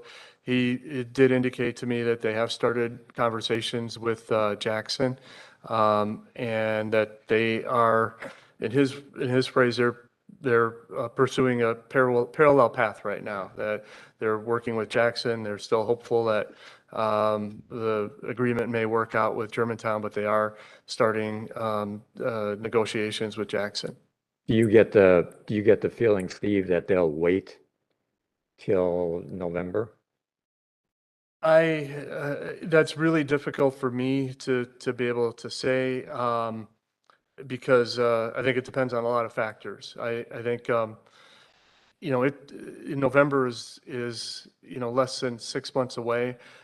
It took us a lot more than 6 months to get to the point where we had enough information and analysis to be able to come forward with an agreement that was ready for execution. So I think it'd be unlikely that they would be able to come to an agreement in that amount of time, but I also don't know how much of a head start that they may have, how much information Jackson may have. So that's really a guess on my part. Okay. Further discussion? Trustee Kaminsky. Just as a follow-up to trustee Nyrider's comment, the situation is, it'll probably take them a long time in Jackson, and this thing's going to be hanging out there again if we don't go through with this referendum as we had planned, which I think we always planned for November, correct? If I remember the motion correctly. The motion, well, the original motion was for August, and Amended it, didn't we? we amended it, Yeah. but we were told that it couldn't happen in August. Okay. Well, we wouldn't have had time to educate by August anyway. Plus, you're going to get a much bigger turn, obviously. But anyway, I really don't think there's anything wrong with RFPs on this, just to see where we net out with price and who we're looking at without any promises until it comes back to the board, obviously. What? Trustee Chan Miller? You have to make the RFP very specific, exactly what you want, or the communications firm to reach out to people. Is it physical, where people can come in and learn about it, and they give the facts, mailers, blah, blah, blah. And it has to be done by, before November 8th, right? Yes. Further discussion? Trustee Kaminsky. One last comment, again, building on what you just said, because I think that is important. And some of these things we may be able to handle depending upon the price. If they put together all the factual documentation, we look at it and say, yeah, that's clean, unbiased, we could still be sitting here as a presentation, I suppose. Yeah, no, I don't think we could, because we'd have the negative board members and the positive board members. The board wouldn't even be allowed at these sessions, I don't think, now that I think about it. So never mind, this could be interesting. Well, and that to jump in is the second part of Trustee Miller's first question to Steve that he indicated that I would have part of the answer to as well, which is certainly in terms of crafting referendum questions and trying to work through here's non-biased facts that are there. Yeah, I can do that. I've done that. It's not difficult. This one will be a little bit more difficult than others because we do have, pretty clear two factions in this case, whereas most of the referendums that I've dealt with previously, the full body was all on board with whatever was being accomplished, and you were just trying to educate the outside. So it would be a little bit more challenging in this way. So certainly having the outside expertise might help in that regard. But really what you're hiring the communication consultant for is the other piece that,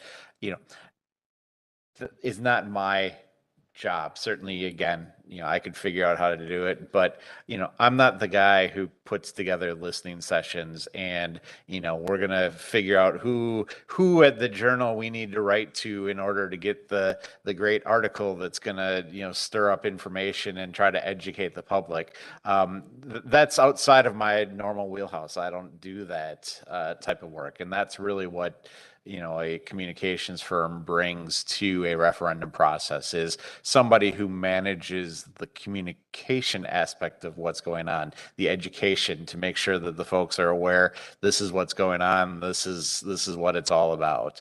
And that's why I think I agree with Steve. I think it's important in this case to do that, because that education component is very clearly something that this full body, I think, really desires and is looking to have. So, Trustee Peeper. Sounds like Grand Chute is going through the same thing as we are. This is from May 17th, 22. So this is just a couple weeks ago. They estimated the agency's services could cost $25,000 to $60,000, depending upon the number of mailings desired. They've been doing this work for about 6 or 7 years. They did indicate that every community that they've worked with to date, those referendums have passed in those communities. Just putting it out there. So the communication company is going to put the word out there in such a way, if we do not vote on the exact communication that's going out, to purposely pass the referendum. There are rules of how it needs to be dispersed and the type of information, the state statutes of how you need to present information to the public on a referendum. I'd rather use Brian. He's not a communications major. Trustee Hudson.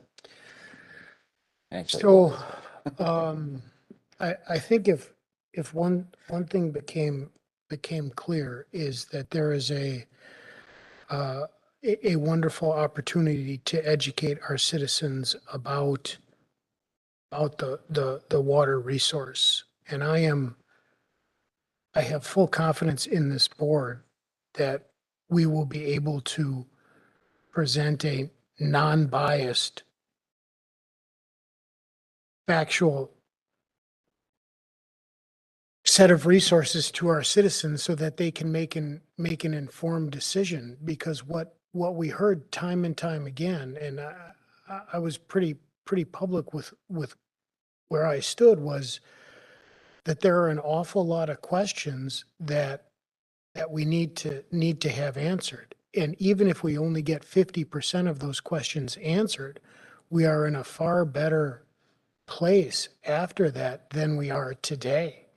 And to think that, nothing against Attorney Sajak, that we should turn this over to an attorney to provide educational material about how water works underground, I don't think that's a good way to proceed at all. Further discussion? No further discussion? We don't have any money on the board yet.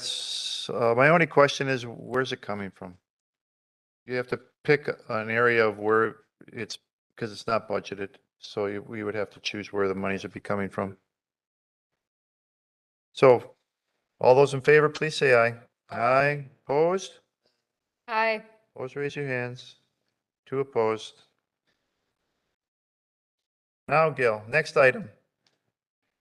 Batzner Pest Control presentation, bird netting, Batzner Pest Control, bird netting in an amount not to exceed $37,000. Motion to approve. Second. Motion made and seconded. Can we, What do you think? discussion? Bird. Gentlemen. Anything to add? No, we'd love to do You the know- work for you. It's a permanent solution, so. This is a man that's been here all the way through. Trustee Kaminsky.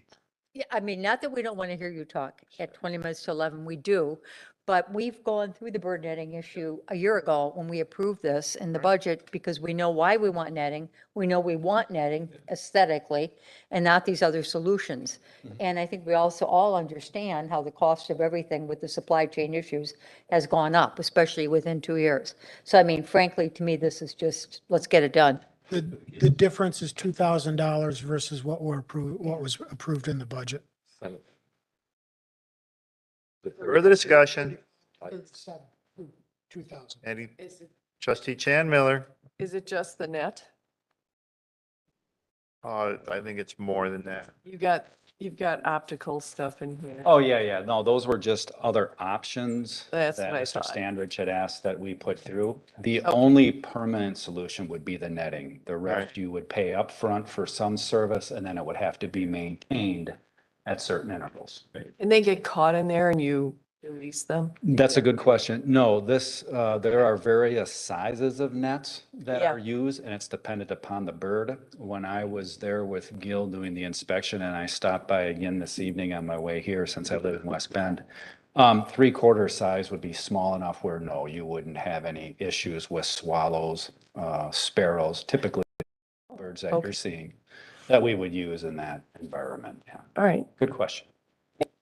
Further discussion, trustee Peeper. I just would like some clarification. So on the agenda, it lists bird netting in an amount not to exceed 37,000, but on the agenda link online, it says the investment to provide the bird out service to the pavilion would be 54,358 for the first year, then 6,705 for every 6 days thereafter. The bird out is a specific product that would be an alternative to the netting. Correct. And it would That's be just more another expensive. option.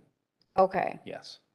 Not an option. It would, even though we would make more money as a company, it would not be in my professional opinion to do that. I would advise against it. It's just not the right environment for what you folks are looking for to solve. Further discussion? Roll call vote, please.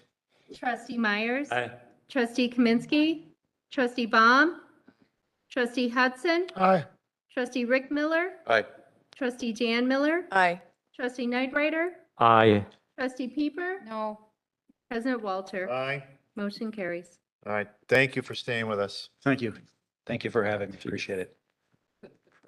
Next item on the agenda. Thank you, Gil. Sorry to keep you here all night. Next item are two closed sessions, M and N. First one is discount ramps claimed. Village Board may enter in a closed session per Wisconsin statutes 19.85 subsection 1 subparagraph E for the purpose of conferring with legal counsel for the governmental body who is rendering oral or written advice concerning strategy to be adopted by the body with respect to litigation in which it is or likely to become involved, and then may reconvene in the open session to take such action as it deems appropriate and acquisition of property in the area of the intersection of Donges Bay and Woosauke Roads for a new Department of Public Works facility. The village board may enter into closed session per Wisconsin statutes 19.85 subsection 1 subparagraph E for the purpose of deliberating or negotiating the purchasing of public properties, investing in public funds, or conducting other specified public business whenever competitive or bargaining reasons require a closed session, then may reconvene in the open session to take such action as it deems appropriate. Motion to go in session. Second. And who needs to be included in M or N? For M, the village attorney, and we have outside counsel, Jason Gehring, with us on that item. For N, just the village attorney and myself. Okay, Deanna can go home. Yes. after I have signatures. I'll just take all this. Yep. All right, any further, we have motion, do we have a second? Yes. Any discussion? Roll call vote, please. Trustee Myers? Aye. Trustee Peeper? Aye. Trustee Baum? Trustee Hudson? Aye. Trustee Kaminsky?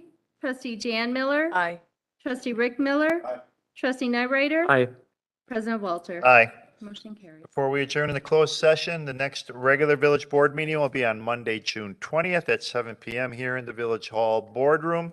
Thank you all for coming tonight. Thank you all for watching, and have a good night.